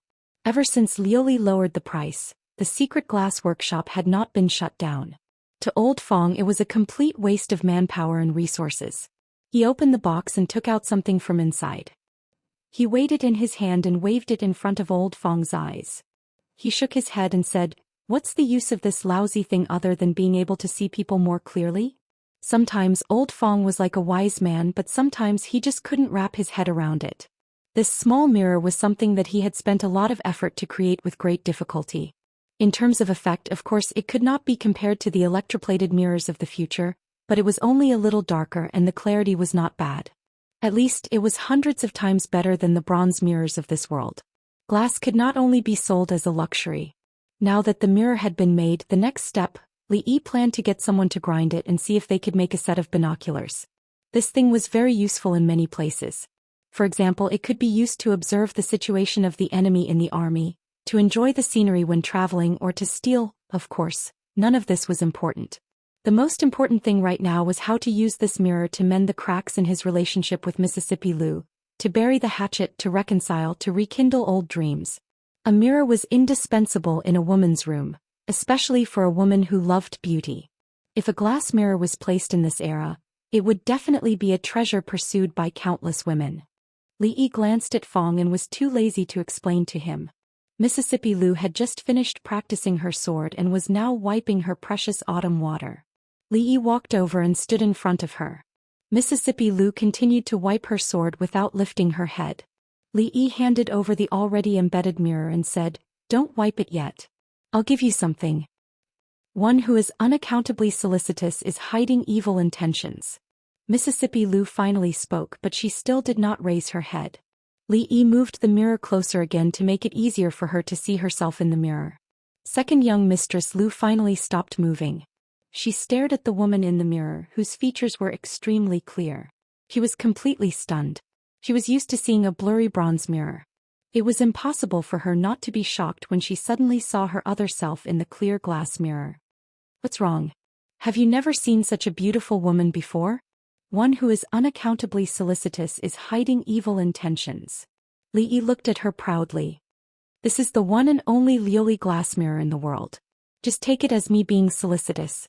If you don't want it, I'll give it to someone else." In a flash, the mirror in his hand disappeared. He did not even have time to react. This made Li Yi understand more about the gap between him and Mississippi Lu. "Thanks." She really liked the mirror in her hand. The bronze mirror in the room could be thrown away in a moment. Mississippi Lu raised her head and glanced at it. With this sentence, it meant that she had been bought over by him. This mirror was worth it. Fong looked at this scene from afar with an extremely surprised expression on his face. He had seen the second miss arguing with the son-in-law because of jealousy these days. Just because of that broken thing, the second miss compromised first? Although there were many things he did not understand, he was not stupid. If the second miss liked it so much, it meant that it was not that broken. It was very likely to be a valuable treasure. He quickly walked over and looked at Li Yi. He smiled and said, "Son-in-law, the workshop has made more than 10 pieces of this thing." He counted with his fingers and said, "You can give away 10 pieces at most. Can you leave 2 for me?" Li Yi looked at him in a daze. He then looked back at Mississippi Lu and found that Mississippi Lu was also looking at him at the same time. Mississippi Lu crossed her arms, her eyes shining. "One of a kind." Li Yi's face darkened. He grabbed Fong's arm and walked out. Go. Why are you keeping it? You need to change this habit of yours." If Mrs. Fong finds out, I'll see how you deal with it. He couldn't favor one and discriminate against the other. If he gave Miss Lu a mirror, it meant that he had to give many more. The one in Rui's room was naturally the brightest and largest. Xiao Huan, Shaoning and Yong Ning's room were all in cartoon shapes. Princess Royal got one, Willow Lane got two, Fong got two, and his family got at least two more. The last one was taken by Li Xian. He needed more time to make it again. What do you think is the principle of this glass mirror? Why can it reflect people's figures so clearly? Why is the handwriting in the mirror reversed? Li Yi was fishing in the lake of the School of Mathematics. Since he found that the fish here were fat and easy to catch, he did not plan to buy from the market. It was best to catch fish by himself. However, since Li Xian came over and started talking to himself, he had not caught a single fish. He had caught two just now. It was enough for today. Li Yi put away his rod and looked at the Princess Royal in the pavilion behind him. He asked, "Last time the School of Mathematics lacked books and paper. Have you solved the problem?" Although it was not class time, the three deans were here. Even the students of the School of Mathematics avoided them. Before the eldest princess could say anything, Li Xian said, "Of course not. How else can we solve this? Normal books are easy to deal with. Although most of the engravings are controlled by the powerful families, the ones we can find should be enough. However, the books you specified don't have engravings. How to print them is a big problem. If we were to engrave them one by one, it would cost a lot. I'm afraid that most of the money we have would have to be invested in this area," he said angrily. "And paper. Once the schools of mathematics start to operate, there will be a huge demand for paper. Although the higher the demand, the lower the price. However, almost 90% of the paper shops are in the hands of the rich families." In order to discuss this, Emingzu visited the Yu family 3 times. She didn't even get to see the head of the Yu family. "You still have the cheek to say that?" Li Yi threw down the fishing rod and looked at him. He asked, "If there is no engraving, why don't you think of a way? Paper is expensive and the rich families don't cooperate. Why don't you reduce the cost and make your own? If you have to rely on Emingzu to think of a way, what use is the Academy of Sciences? What use are you?" Chapter 792. Solve the problem of engraving? Li Xian looked as if he had heard a fairy tale and stared straight at Li Yi. "It's easy for you to say. Do you think it's like the existing collections of history? There are countless engravings and the teaching materials you mentioned have not been compiled yet. Where can I find so many craftsmen to engrave them one by one? Even if I can really engrave them, I don't know how long it will take. As for improving the paper making and lowering the cost, if it could be lowered, it would have been done long ago. There are many kinds of paper on the market, but only a few are suitable for writing. The aristocratic families like the Yu family, which have been around for hundreds of years, all have their own unique paper-making formula, which is the most widely circulated in the market. If they don't cooperate, this matter can't be improved." Li Xian's spittle flew as he spoke, and his tone was rather indignant. "No one has solved these 2 problems for thousands of years. How can we solve them so easily?" Li Yi glanced at him and said, "Oh, do you want to bet?" Li Xian looked at him and asked, "What do you want to bet on?" "Let's bet on whether I can make cheap and high-quality paper, and whether I can think of a way to print books in large quantities in a short period of time. Haha, these 2 things are related to all the scholars in the world. Don't try to trick me. If you have such a method, you would have taken it out when you were building the academy. Why would you wait until now?" Li Xian sneered and asked, "Tell me, what are the stakes?" "I haven't thought of the stakes yet. We'll talk about it later, but I'm sure it won't be too much." "Why are you afraid?" "Afraid?" Li Xian sneered. "Why don't you go out and ask around? I'm the crown prince, what have I been afraid of? Then do you want to bet or not?" No. Although he was not afraid, if he still insisted on betting with him knowing that he would lose, then it wasn't a question of whether he was afraid or not, but whether he was stupid or not. Based on past experience, whenever he made a bet with her, he must be very confident about something. Today his tone was so certain that it couldn't be any more successful. Only a fool would make such a bet. Li Xian had a fierce expression on his face as he said, "You have to teach the Yu family a lesson and help Emingzu vent her anger." Li Yi picked up the 2 fish and walked back. As he walked, he muttered to himself, "How should I eat the fish today? Thank you so much for the past 2 days." In the small pavilion of the cloth shop, Zheng Zimo stood up and bowed to the white-haired woman. The white-haired woman smiled and said, "It's okay.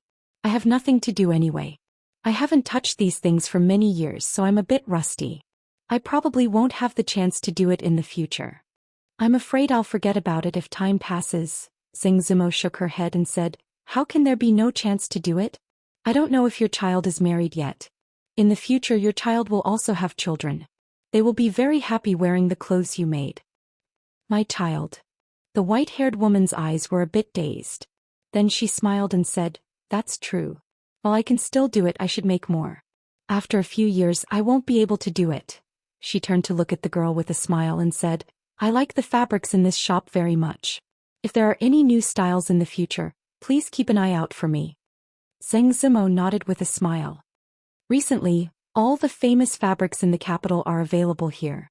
As long as you have heard of them, just send someone to get them. Due to some marketing reasons, many of the best fabrics needed to be preheated in advance. After a period of discussion in the capital, they would be pushed out. Before this, it was almost impossible for others to get the fabrics. However, these cloth shops and the clothing shops in the capital were all under her control. Naturally, there was no problem of not getting the goods. Qin Miaoyu suddenly looked at Xianxia and asked, Miss Zheng is about to get married, right? Xianxia heard this and blushed a little. She whispered, no, not at all. Qin Miaoyu looked at her with a smile on her face. She held her hand and said, although we are women, since we have met someone we like, we still have to fight for him. How can a moment of reserve compare to a lifetime of happiness? Hearing this, her face became even redder. She had seen, kissed, hugged, and even said such shameful words. How could she still have any reserve?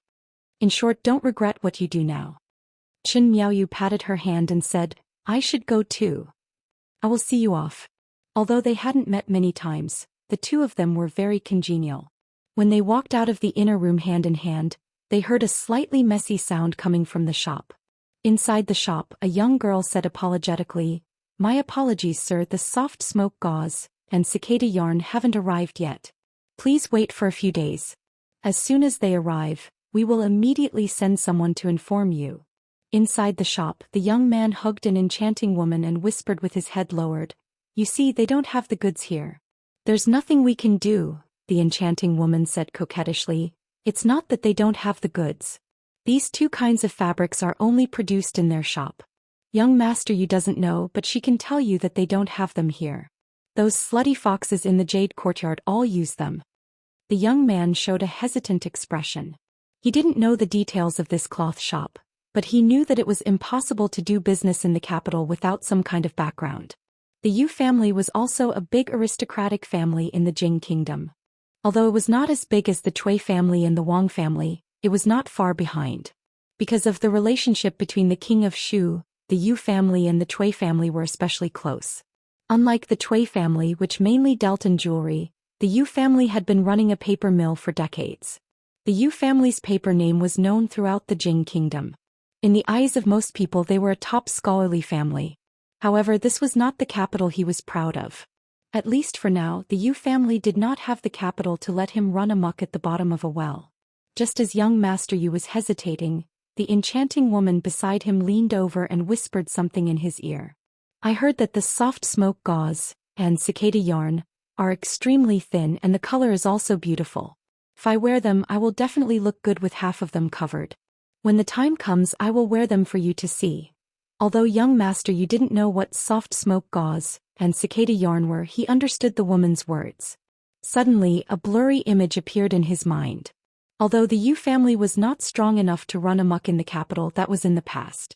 Now, even the eldest princess who presided over the court had a favor to ask of the Yu family, but she did not get to see her father. Recently, the Cui family was extremely satisfied with the Yu family. In the future, when the king of Shu ascended to the throne, the Yu family might be able to climb even higher. Even if there was someone behind the shop, they would not dare to provoke the Yu family now. Once again thinking of the eye-catching image that appeared in his mind, young Master Yu reached into his robe and adjusted his posture. Then he looked at the woman and said angrily, "How dare you lie to me?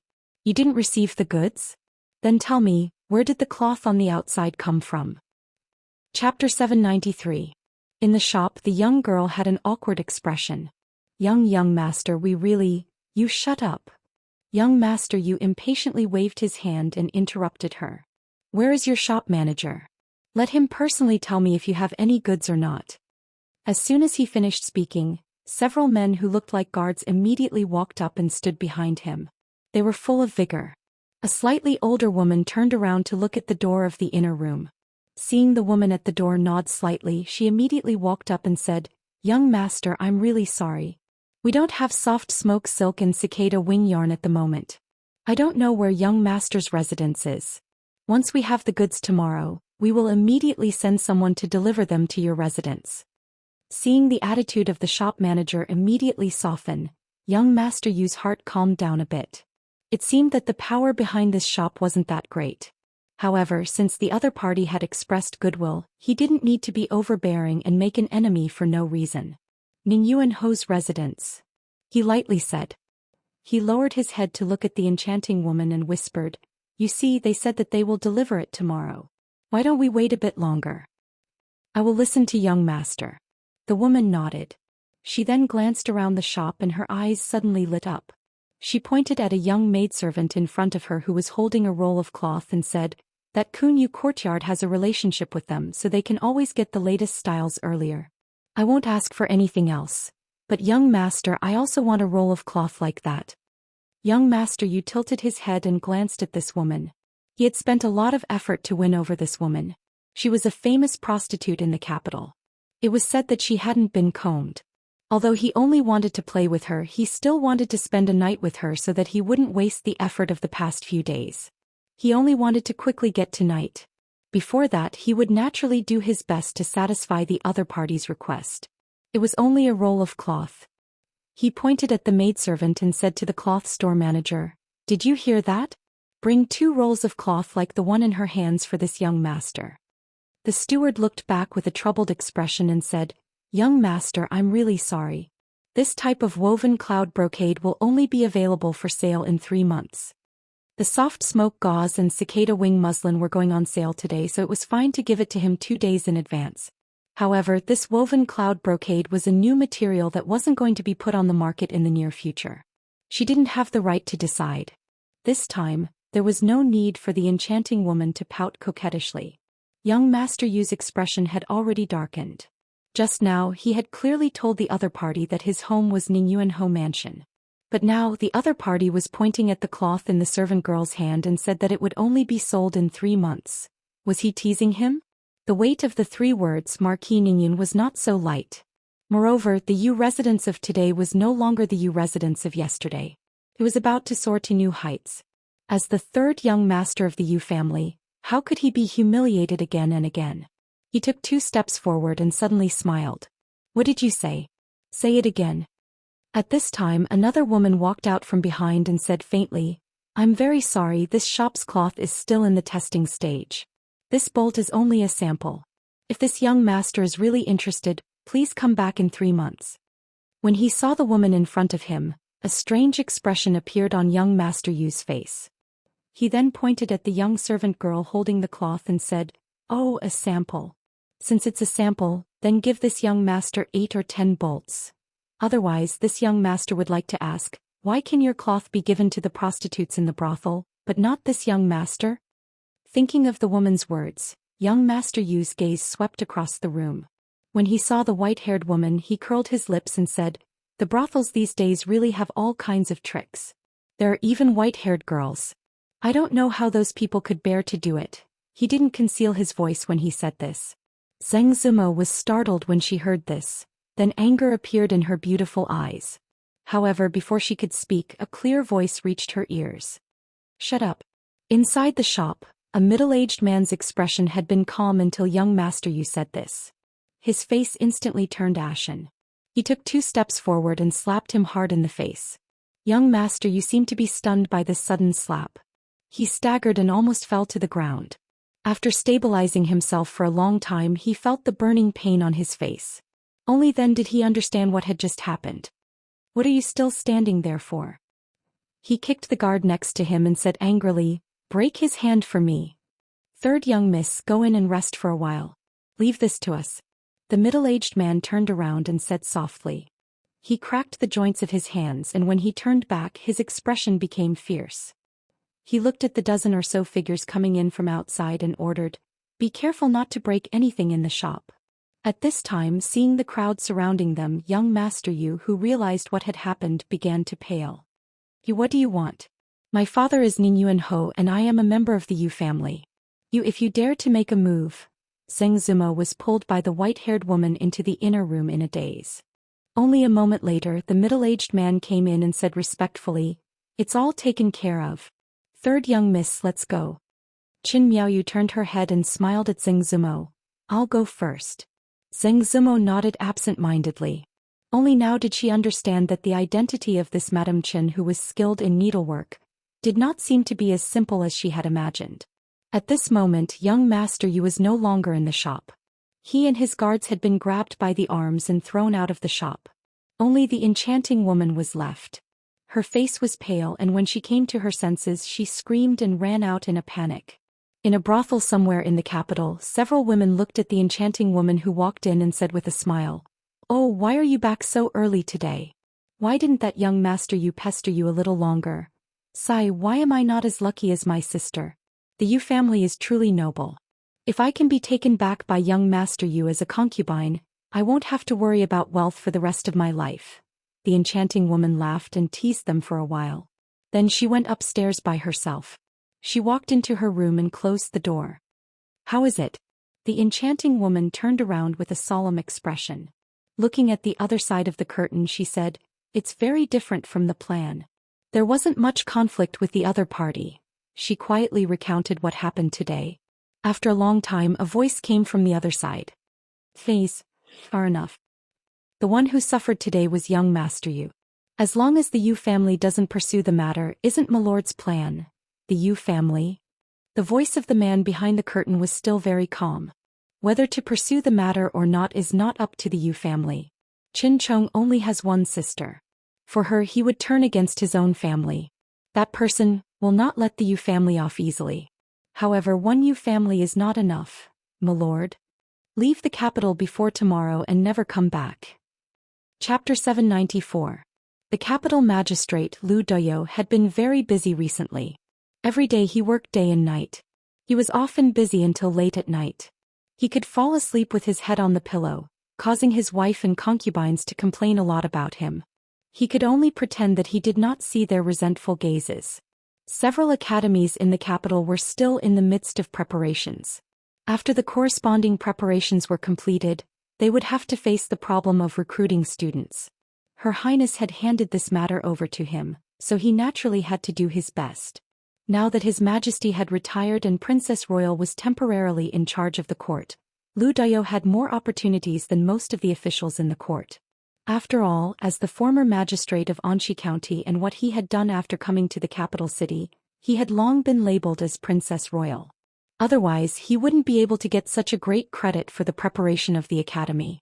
Fortunately, since Princess Royal took over the government, the situation in the court had changed. Many people didn't know the situation for a while, so the capital city was much more peaceful. There were no more chores to bother him, so he could concentrate on the preparation of the academy. "Your Excellency."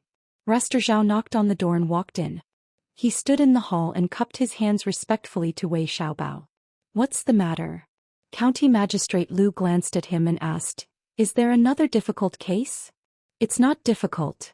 Detective Zhao shook his head and said, "Today I saw people from Marquis Chen's mansion fighting with people from Marquis Ningyuan's mansion on the street." Marquis Chen's mansion and Marquis Ningyuan's mansion? County Magistrate Lu put down his pen and frowned. These two families have always been close and they are both King of Shu's people. What kind of fight did they have? Did they report it to the Yamen? Not really. Detective Zhao shook his head and said, "People from Marquis Ningyuan's mansion seem to have suffered a loss and then went their separate ways." County Magistrate Lu glared at him and said, "Why did you come to me if you didn't report it to the Yamen? Don't you think I have enough things to do here?" "I have spoken out of turn." Detective Zhao hurriedly bowed and turned to leave the hall. He whispered, "Young master, you could have provoked anyone, but he provoked third Miss Qin." "Who?"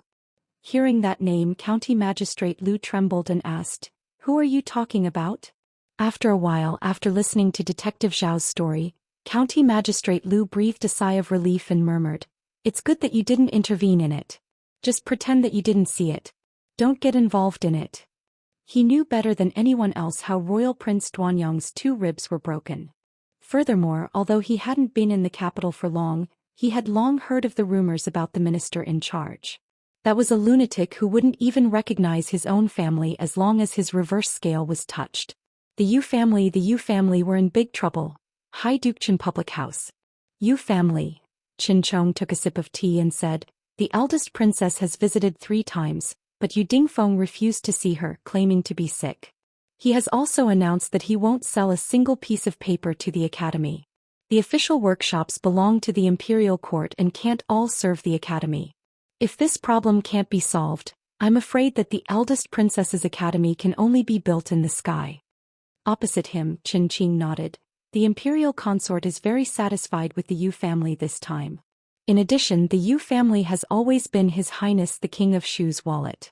This time the Cui family has suffered heavy losses, so the Yu family's importance is even more prominent. In the future the Yu family will have a high status in the imperial court. Perhaps at that time, even our Qin family will have to rely on them. Although they didn't want others to climb over their heads, the Yu family's importance now surpassed that of the Qin family. If they really succeeded in the future, the Yu family's contributions would not go unnoticed. The 2 brothers continued to comment on the current imperial court situation when a servant came in to report. Qin Qing looked down and asked lightly, "What's the matter?" The servant immediately said, "Just now outside, a few guards of the Qin family had a conflict with 3rd Young Master Yu of Ningyuan Marquis' residence."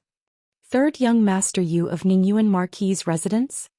Hearing this, Qin Qing frowned and asked, "Was it Li Yan or Li Xing? What happened? Was anyone injured?" "It's not the 2 young masters. No one in our residence was injured, but 3rd Young Master Yu suffered a small loss. It's good that no one was injured." Qin Chong waved his hand and said, "Young people are hot-blooded and can be forgiven. This is nothing. Send someone to prepare a generous gift and send it to the Yu residence. Then this matter will be considered settled." If it was anyone else, there would naturally be no need for generous gifts. However, the Yu family was different. The Yu family had a bright future ahead of them, so the Qin family still had to show some sincerity. He looked at the servant and asked, "If it wasn't Li Yan or Li Xing, could it be Li Shen? We had just confined him a few days ago and just released him today, and he's already causing trouble again?" The servant knelt on the ground and said in a low voice, "It wasn't young Master Li Shen either. It was 3rd Young Master Yu's guard. That 3rd Young Master Yu didn't know 3rd Young Master Yu's identity and said some vulgar words. Miao Yu?"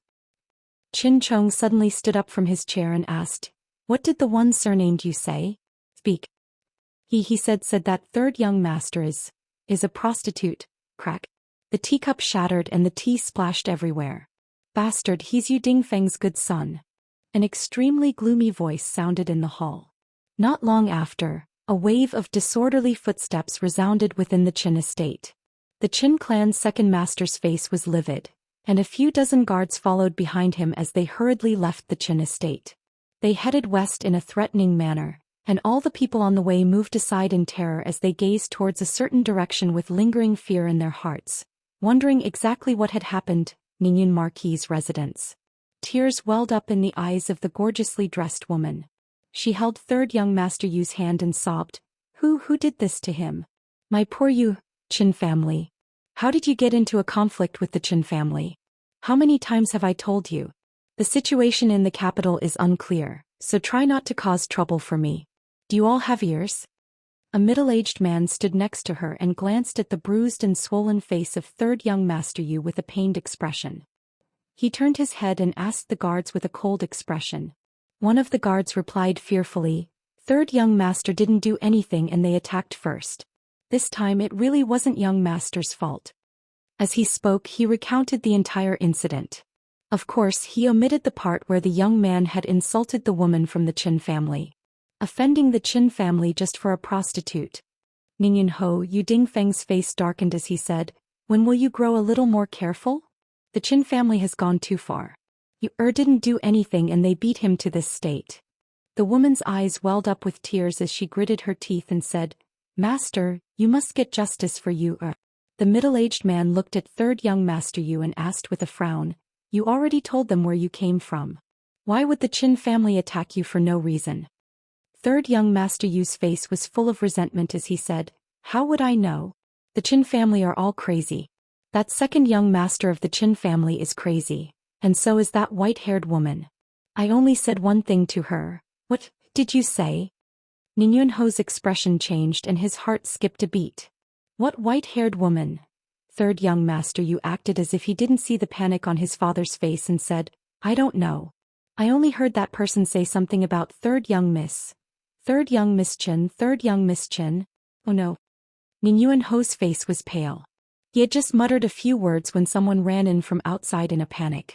A servant of the Yu family panted heavily as he ran over and said with a terrified expression, Master, something bad has happened. The Qin family is here. Ning Yunho's expression changed drastically and he waved his hand without hesitation. Quickly hide the young master.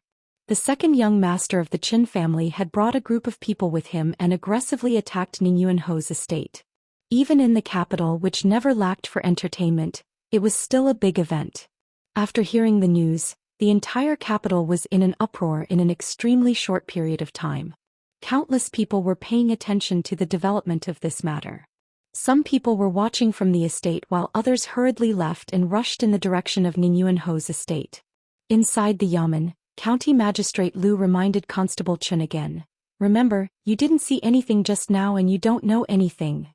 At the Ministry of Revenue Yamen, Assistant Minister Zheng hurriedly took his leave and immediately left in a sedan chair.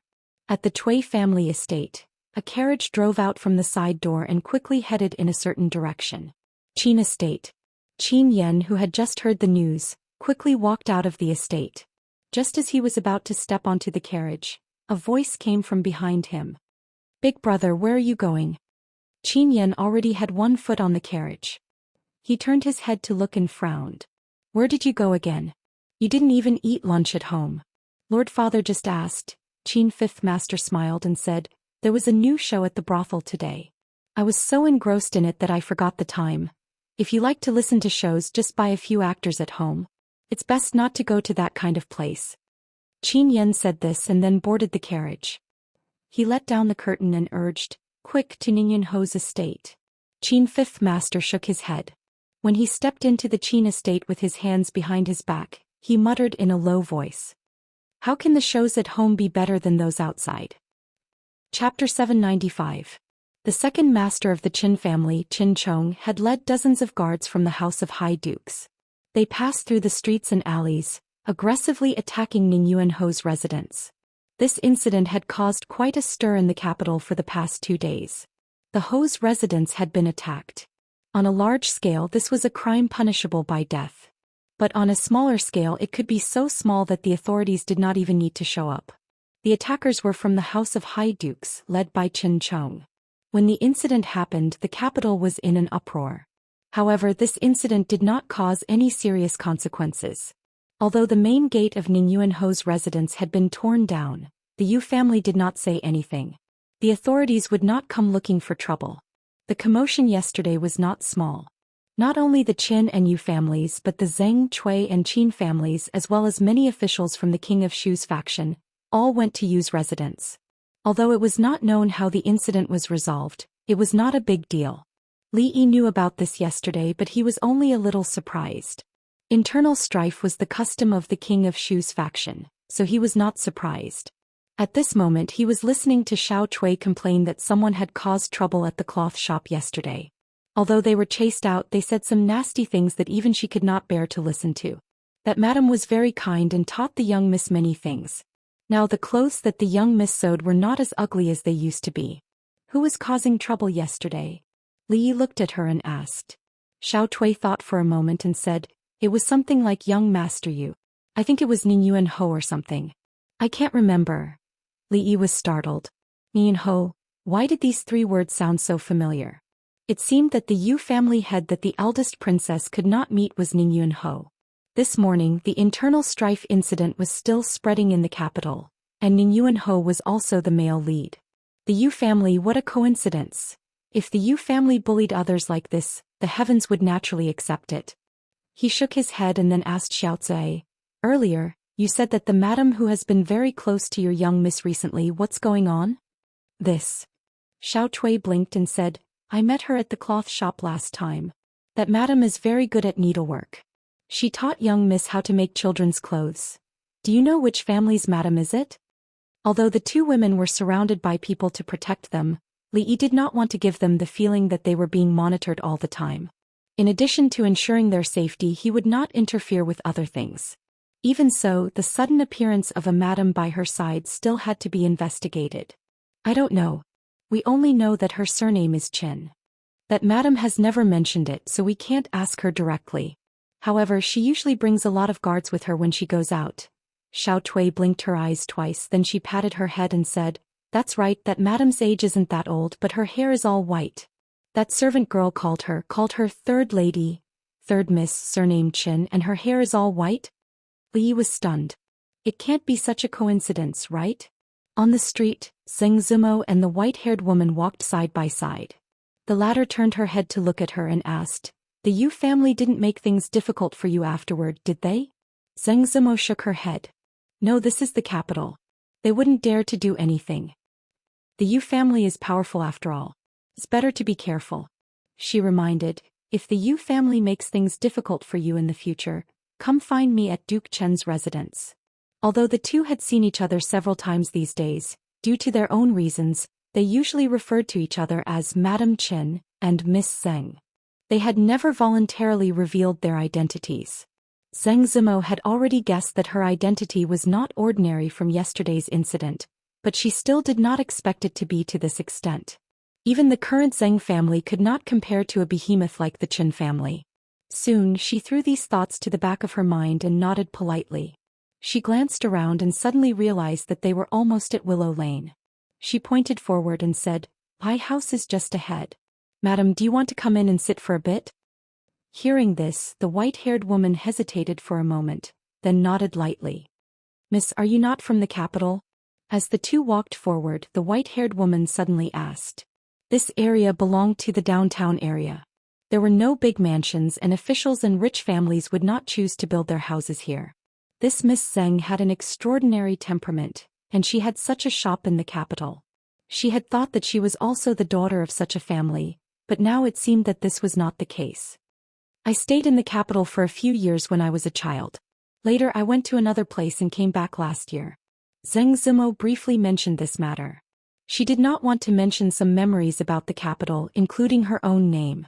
After all, more than 10 years ago the Zheng family was also prominent. However, in that Zheng family all the men of the direct line died and the women became the musical house. Everything here for her was an extremely horrible memory. The white-haired woman did not ask further. The two walked to the entrance of an alley. Zheng Zimo smiled and pointed inside, saying, It's in there. Above the entrance of the alley there was a stone plaque on which the words Willow Alley were written. The white-haired woman just glanced at it and walked in side by side with Zheng Zimo. After a few steps she suddenly stopped and murmured, Willow Alley? As if thinking of something, she looked back at Zheng Zimo with an expression of disbelief and expectation. Sing. Is it Miss Zheng Zimo from Willow Alley? Hearing her name from the mouth of a person she had never revealed made her completely ignore the fact that the Willow Alley in front of her was not the eldest daughter of the Zheng family. Her body trembled and her face turned pale. However, after Mrs. Qin said this, the expression on her face was different from any of what she had imagined. Surprise, and even a little bit of love? Seeing her reaction, Qin Miaoyu knew that her guess was right. Holding her hand, a smile appeared on her face and she said, It turns out to be you. I should have asked earlier. Zheng Zimo was confused by her reaction and asked in confusion, Mrs. Qin, you know me? Qin Miaoyu held her hand and said with a smile, Let's go in and talk. Zheng Zimo was pulled by her and walked into the alley in a daze. I'll go first. When your young miss or Miss Ruoqing comes back, just let them know. In the small courtyard, Li Yi stood up and patted Xiao Chui's head, saying, Next time I come, I'll bring 2 glass mirrors for you and Xiao Zhu. Really? Xiao Chui's eyes were shining. She had envied the mirror in her young miss room that could clearly reflect a person's figure for a long time. Yes, you must keep your promise. Li Yi walked to the door of the courtyard, then turned back and waved. Scope. He raised his hand to open the door, but the door was pushed open from the outside. I didn't expect you to know before. Xianxia turned her head and walked in while talking to Mrs. Chen. When she stepped over the threshold, her chest was suddenly pressed by something. She looked back, saw Li Yi standing at the door and lowered her head again. Looking at Miss Zhang and Miss Chen standing at the door, Li Yi's mouth slightly opened. He could swear on his conscience that just now he really just wanted to open the door. You're back, what a coincidence. His expression didn't change. He helped her tidy up her clothes and said with a smile. Chapter 796. How old are you? Your clothes are wrinkled and you don't even know how to tidy them up. If it wasn't for Xiao Cui, you wouldn't even be able to take care of yourself. Li Yi helped her tidy up her clothes and looked at her with a frown. Then he turned to the white-haired woman and smiled. You're here to... Come on in. Xianxia looked at him and then at Mrs. Chen next to her. Confusion appeared on her face again. After walking back and sitting down in the guest hall, Li Yi looked at Miss Chen and said, I heard about what happened in the cloth shop yesterday. Thank you very much. Xianxia whispered, It's me who should be thanking someone.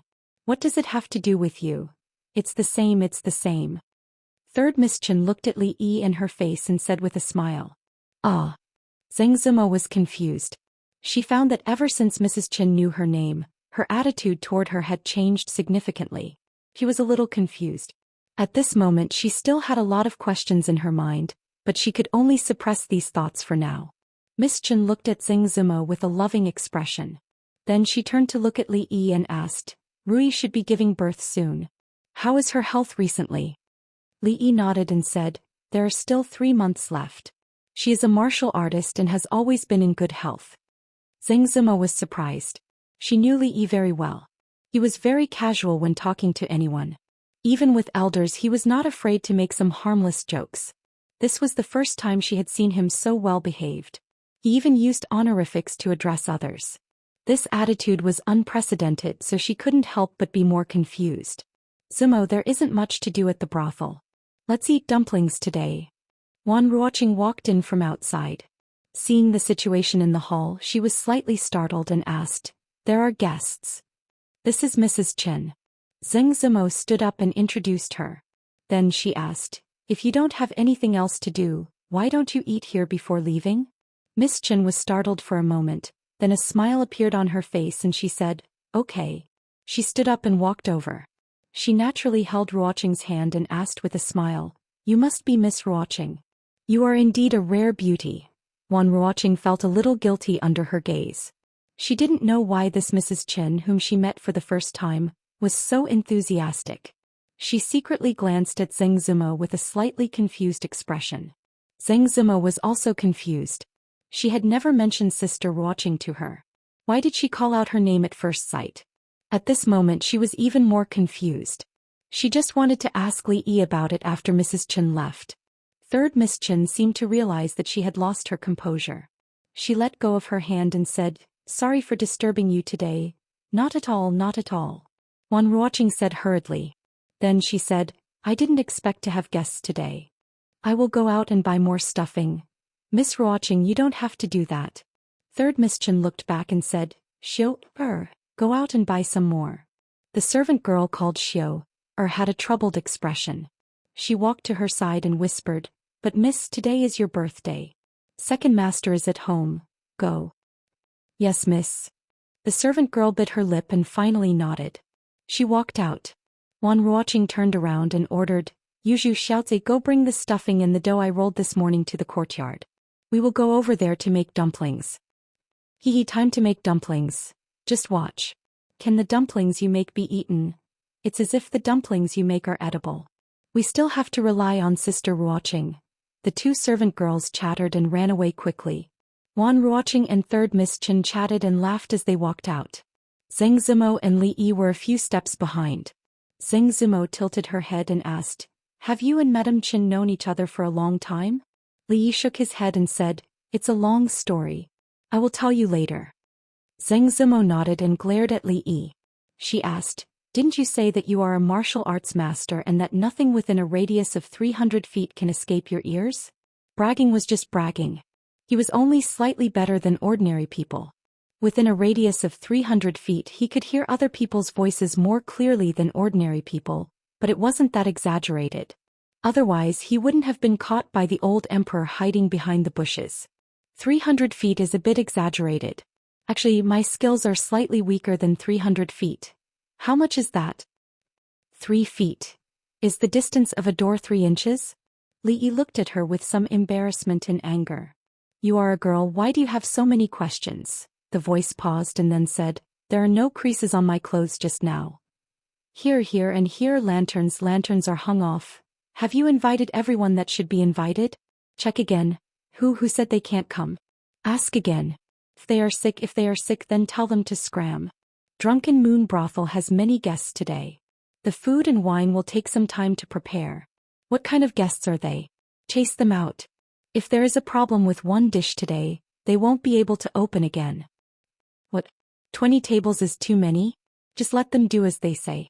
Can't they just eat one table and throw one table away? All of you be more attentive. If you mess up tonight's matters then all of you can scram. In the house of High Duke, Qin Chong, the Minister of Ceremonies, did not look like an important official of the court. He walked quickly in the house and shouted without a care for his image. The servants in the house all held their breaths and were very careful. Today was the third lady's birthday, and the second elder had been preparing for it since half a month ago. Not only had he invited many distinguished guests, but the High Duke's public house had also been decorated with lanterns and streamers. At night, the capital city's most famous performers would perform on stage, and there would be no shortage of folk arts and acrobatics. According to the tradition of previous years, the capital city's most magnificent fireworks display would appear tonight. This tradition had been going on for more than 20 years without missing a single year. This was practically the most important event of the year in the House of High Duke. It was even more important than the birthday of the master and the second master. In the Qin family, mistakes in other areas could be forgiven, but today even a small mistake would be met with heavy punishment. After inspecting the house of Qin for the third time, Qin Chong raised his head and drank a pot of cold tea before asking, where is the third lady? Is she not back yet? A servant of the house of Qin immediately walked up and said, the third lady went out early in the morning and has not returned yet. Qin Chong waved his hand. Send someone to look for her. Don't let anything go wrong today.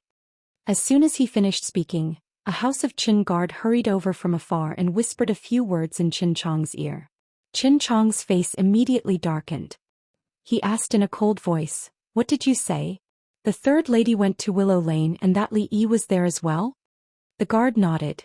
Yes, when I found out I immediately came back to report. The few of you follow me out. Qin Chong ordered coldly and strode out of the house. A group of more than 10 people walked out of the house of Qin, causing some people on the street to stare in shock again. Most people did not know what had happened when the people in charge of the house of Ningyuan yesterday attacked the house of High Duke. But those who were in the know knew very well that even with the Cui and Qin families' persuasion, the house of High Duke still paid a great price to settle the matter. Today, seeing the second master of the Qin family like this, who was going to be in trouble? Chapter 797. At a suitable time, the whole family gathered around to make dumplings, which was a very romantic thing. Although they were not a family for the time being, the 4 of them sat around the stone table. On Li Yi's side were Miss Qin and Xing Zimo, and Wan Ruoqing sat opposite him, talking and making dumplings. It was a happy and harmonious atmosphere. Miss Xing didn't know how to make dumplings. Miss Qin was born in an official's family and had always been the daughter of a rich family. She had never cooked before, but after watching Li Yi and Wan Ruoqing make a few, she soon became good at making dumplings. Wan Ruoqing's dumplings were naturally the most beautiful of the 4. Every dumpling was almost exactly the same. Compared with the strange shape of Zheng Zimo's, it was like heaven and earth. Li Yi looked at the results on her table and sighed. If you make them like this, they will all fall apart when you put them in the pot. Who would want to eat them? Zheng Zimo looked at the others' dumplings on the table and then looked at her own. She blushed and whispered, I made them myself. I can eat them myself. Li Yi couldn't stand it anymore. After wrapping one, he directly grabbed her hand and put in the dough and stuffing. Look like this. First knead the 2 ends, then fold the dough at the back inward and knead them together with the front. Let go of me. Zheng Zimo looked up in panic. Seeing Wan Ruoqing and Mrs. Qin looking at her with a smile, Her heart was beating fast and her face was even redder. She whispered, I learned. Li clapped his hands, looked at her and said, then you make one and let me have a look. After a while, seeing a dumpling that was even worse than before, Li habitually rubbed his eyebrows and said helplessly, forget it, you can make it however you want. Xiao Tui, who was watching from the side, laughed out loud. She pointed at Li and said loudly, Li, you have an eye on your forehead. Only then did Li realize that he had forgotten that his hands were still stained with flour. Xiao Tui and Xiao Zhu giggled behind him. Third Miss Qin and Wan Ruoqing also looked at him with smiles on their faces. As for First Miss Zheng, she laughed even more unscrupulously. Li quickly reached out and wiped her face. The corners of his mouth twitched. Keep smiling. After the scream, the expression on Zheng Zimo's face was stunned at first. Then she showed a look of shame and anger. She dipped her palm in flour and pounced on Li. However, with her skills, how could she be a match for Li? Li tilted his body and dodged her attack. He even wiped the other side of her face and laughed. That's more symmetrical. If I had another one on my forehead, I could directly go to the brothel to sing opera. I'm going to kill you. Wan Ruoqing and Third Miss Qin continued to make dumplings, but there were two figures chasing each other in the yard and there was a lot of chaos. The result of the flour fight was that Wan Ruoqing and Third Miss Qin were making dumplings outside, while Li and First Miss Zheng were washing their faces inside. With Li's skills, although he could ensure that he didn't get any flour on his body, he couldn't really do that. If he annoyed First Miss Zheng, his ending would be even worse. It's all your fault. Zheng Zimo took a handkerchief to wipe her face and threw it into the water. She glared at Li and said angrily. She was a woman, but she had actually played with him in the yard just now. Sister Ruoqing was fine because she was used to it. Mrs. Chen also saw it. Wasn't this a joke to her? Li wet the handkerchief, wrung it out and wiped his face. He was very sensible and didn't argue. That's mine. Zheng Zimo widened her eyes and pointed at the handkerchief in his hand. Thinking that this wasn't the first time, she waved her hand and said, forget it. Then she looked at Li curiously and asked, what's going on between you and Mrs. Chen? Li put down the handkerchief and stood up with a somewhat complicated expression. He sighed and said, it's a long story. The matter wasn't complicated, but it was a bit difficult to talk about it. Although what happened 20 years ago wasn't caused by him, it had an inseparable relationship with him. Every time he thought about the current situation, he felt extremely uncomfortable. How? Zheng Zimo stood there in a daze. Her expression was a bit absent-minded as she murmured, Mrs. Chen, she was a woman in the first place, so she could empathize with her. For a woman, this was such a cruel thing. 20 years ago, Madame Chen was about the same age as Xiao Tui, perhaps even 2 years younger than Xiao Tui. Now, it had already been 20 years. To think that the extremely kind Madame Chen would actually have such an encounter.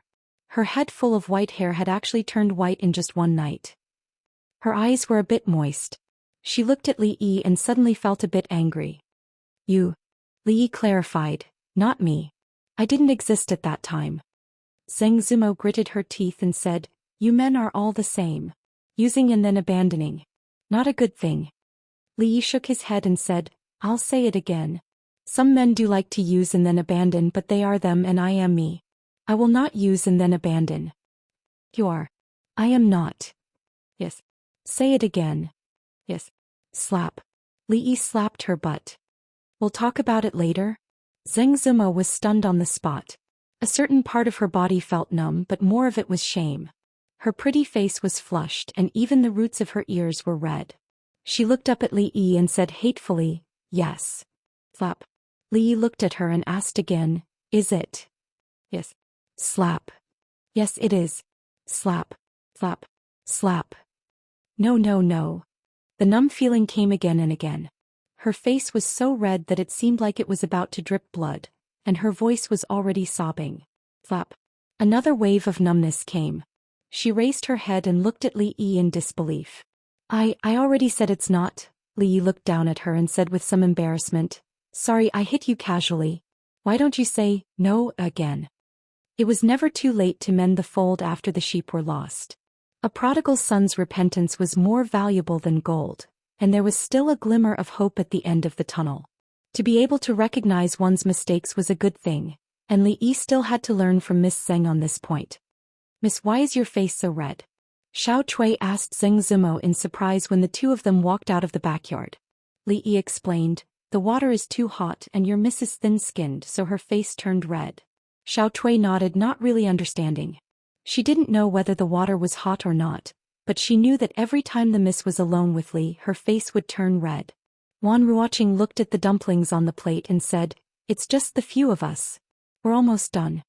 When Li Yi helped to clean up the tray on the stone table, there was a sudden knock on the door. Open the door. Open the door. Li Yi, don't hide. I know you're inside. Li Yi frowned, dusted off the flour on his hands and walked toward the door. Third Miss Qin was startled and murmured, second brother? At a certain moment the knocking stopped. Qin Chong took a few steps back and looked at the two people who suddenly appeared in front of him. He asked, who are you? The dozen guards behind him also looked at the two warily, as if they were facing a great enemy. One of the men said expressionlessly, I want to ask, who are you and what are you doing here? Creak. The door opened from the inside and Li Yi walked out. Young master. The two men looked at him at the same time and lowered their heads slightly. Li Yi nodded, then looked down and asked, may I know what business you have here, Lord Supervisor? Qin Chong's face was filled with anger. You dare to ask me? Where's my third sister? Hand her over. Second brother. Third Miss Qin hurried out and said, second brother, I'm fine. Qin Chong looked at her nervously and asked, Miao Yu, did this bastard do anything to you? Li Yi looked at him, his eyes narrowed and his fists clenched. He didn't offend anyone, so how did he become a bastard? If not for third Miss Qin being here, he would definitely let this guy know what it meant to be a bastard. Qin Chong glanced at Li Yi, then supported third Miss Qin and said, third sister, let's go. Follow second brother home. The preparations have already been made. We can't leave now. Third Miss Qin shook her head. Qin Chong frowned and said, don't mess around. Hurry and follow second brother home. The guests are all waiting. Third Miss Qin shook her head again and said, Now you just made some dumplings here. Why don't second brother stay and eat some with us? Dumplings? Qin Chong's expression froze. Third sister made them personally? He found it hard to believe. Ever since he was young, his third sister had never done such things. As the daughter of the Qin clan, who would dare to make her do such manual labor? Even as her elder brother, he had never eaten the dumplings she made personally. Third Miss Qin waved her powder-stained hands and said with some embarrassment, I just learned how to make them, so I didn't do it well. Qin Chong stood there in a daze. After thinking about it, he nodded slightly. Then eat some. Chapter 798. Since the third young lady had spoken, Li Yi naturally could not ignore her and shut Chong Qin outside the door. Come in. Li Yi only glanced at Chong Qin and said expressionlessly. Although he was a magnanimous man and did not mind what Chong Qin had said to him, his expression was naturally not pleasant. He was having a good meal here and this shameless outsider had the nerve to come over? Halfway there he realized that the dumplings had run out. The dumplings made by 4 people were only enough for 4 people and 2 servant girls. With the addition of 1 more person it was not quite enough. Turning back he looked at Chong Qin and said calmly, the dumplings are out. Urchin, go and buy some more. You. As a dignified minister with the backing of the House of Duke, when had he ever been ordered around like this? Anger appeared on Chong Qin's face. He was about to flare up when the third young lady waved her hand and said with a smile, I'll ask Xiu Heir to buy some. She just bought some and knows the place. Let me go. Chong Qin shook his head. Third young lady had personally made the dumplings. How could the fillings bought by a servant girl compare to the ones he had bought? He was just dissatisfied with the rascal's attitude. After glaring at Li Yi, he strode out. The third young lady took a few steps forward and looked at the 2 girls. She said apologetically, I am a guest and made the decision without permission. I hope Sui Mo and Ruoqing will not take it to heart. No.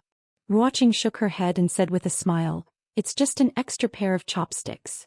In Li Yi's view, this was not just an extra pair of chopsticks. Every time Qin Chong, this arrogant fellow, saw him, it was as if he was talking through his nostrils. This made him very uncomfortable. However, in terms of rank, a 5th-rank official was 4 ranks lower than him. Who gave him this confidence? If she saw him walking around in front of her, this meal would lose some of its flavor. However, he did not want to make things difficult for the third young lady, so he shook his head and walked to the kitchen. Although they were eating dumplings today, they couldn't just eat dumplings. Other than the main course, they had to stir-fry a dozen dishes and make some soup. Not far from Willow Lane there was a food market. The people of the capital had seen people buying meat stuffing, but they had never seen a mighty group of more than 10 people. The person at the head of the group was dressed in luxurious clothing, and his expression was not angry but dignified. One look and you could tell that he was a high-ranking official. To arrange such a large group to come to the market was just to buy 2 tails of meat stuffing. Heavens, am I seeing things? That person just now seems to be Supervisor Chen. Which Supervisor Chen? There's another Chen informant. The one from Duke Chen's residence. Yesterday he brought a few dozen people to kick down the door of Ning Yunho's residence. Impossible, impossible. What kind of status does he have? How could he come here to buy minced meat? How is it impossible? I saw him with my own eyes yesterday. As the crowd discussed, the butcher shop assistant was already leaning against a pillar in the shop. He couldn't stop himself from sliding down. Duke Chen, Supervisor Chen. These words were enough to make a commoner like him who had never seen the world go weak in the knees. Supervisor Chen naturally didn't know and didn't care about the commotion on the street. At this moment he was sitting around the table in the small courtyard. He asked with concern, Miaoyu, you've packed so much. Are you tired? Do you want to rest for a while? Zheng Zimo and Wan Ruoqing stood far away on the other side. They withdrew their gazes and looked at each other, seeing the surprise and confusion in each other's eyes. The person who was at Madame Chen's beck and call, asking about her well-being, was he really the current Supervisor Chen? However, when they thought about the fact that the one cooking in the kitchen was a third-rank Dr. Jin Ziguang, a fifth-rank Supervisor Chen didn't mean much. There was another knock on the door. Xiao Chui and Xiao Zhu were busy in the kitchen. Zheng Zimo walked over and opened the courtyard door. Zimo. Xing Shichen walked in with a smile on his face. He saw 2 figures he had never seen before at the stone table in the courtyard. He was startled and immediately said, Are there any guests? I'll leave first then. I won't disturb you anymore. I'll come back tomorrow. He turned around and walked out the door.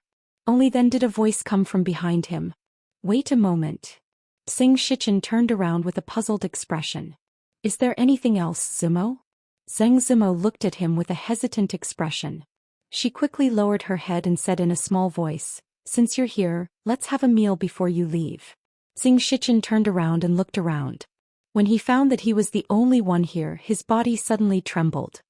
He pointed at himself in disbelief and asked, Me? Come in first. Zheng Zimo nodded and slowly walked into the courtyard. Okay. Xing Shichen stood in place for a long time before nodding. There was a trace of joy on his face as he strode in. The first 2 times he drank a cup of herbal tea, but this time he could even eat a meal. This speed of progress made him feel as if he was in a dream. Assistant Minister Xing, why are you here? An extremely surprised voice rang out in front of him. Xing Shichen felt that this voice was somewhat familiar.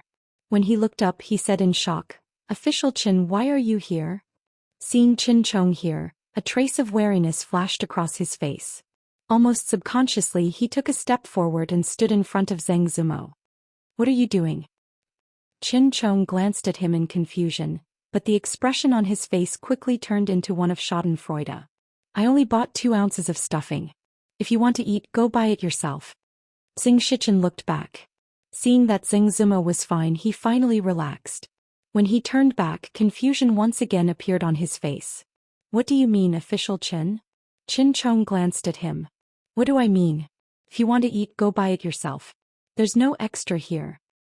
He had long been dissatisfied with the fact that an official of the court was ordered to buy meat stuffing. If he could order around a 4th-rank assistant minister of the Ministry of Revenue, he would naturally feel better. Li Yi poked his head out of the kitchen and saw Xing Shichen standing in the yard. He knew that there was going to be another eyesore today. Zheng Zimo shook her head and said, I'll have Xiao Chui go buy it. Xing Shichen had already understood the ins and outs of the matter. After seeing Li Yi, his worried heart also relaxed. He smiled and said, Since Official Chen does it himself, I won't break the rules. I'll go out for a bit and be back soon. Inside the market, the butcher had just walked out of the shadow brought by the official when he saw a customer walk in. Sir, what would you like to order?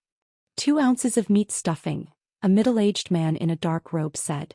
The waiter wiped the cloth around his waist and said, "All right, please wait a moment, sir. I'll cut it up right away." "System Minister Zhang, is it really you?" Hearing the voice behind him, Xianxia turned around and saw the man walking in. He looked left and right and said in surprise, "Censor Qi?" Since last year, the censors of the Imperial Censorate especially liked to wear casual clothes and wander the streets. It wasn't strange to see an supervising censor in the market. Censor Qi looked at him in surprise. "Sir Zhang, what are you doing?" Xianxia smiled and said, "Buying 2 ounces of meat stuffing to make dumplings." That Censor Qi's face revealed a look of surprise. He cupped his hands and said, "I really didn't expect that Sir Zhang, as an assistant minister of the Ministry of Revenue, would be so thrifty. You must have come to this kind of place in order to sympathize with the people, investigate the prices of goods and punish illegal peddlers, right?" Xianxia's expression froze. Censor Qi was immediately filled with respect. When Sir Zhang was in charge of the Yamen, he still went deep into the people to understand the people's feelings. He is truly a role model for us officials. I will write a memorial tomorrow. Ministry of Revenue, Assistant Minister? Punish illegal peddlers? The butcher stood in a daze behind the stall. His face was pale and his body trembled. The meat stuffing in his hand fell to the chopping board and he fell to his knees. He shouted, "Sir, you have wronged me. I am only a worker." About the matter of raising the price of meat, he pointed a finger at the fat middle-aged man behind him. "It was all done by my shopkeeper." Xianxia cupped his hands at Censor Qi and said, "Sir Qi is too kind. I still have some matters to attend to, so I will take my leave first." Censor Qi also cupped his hands. "Take care, Sir Zhang." Xianxia took out a few copper coins and placed them on the chopping board.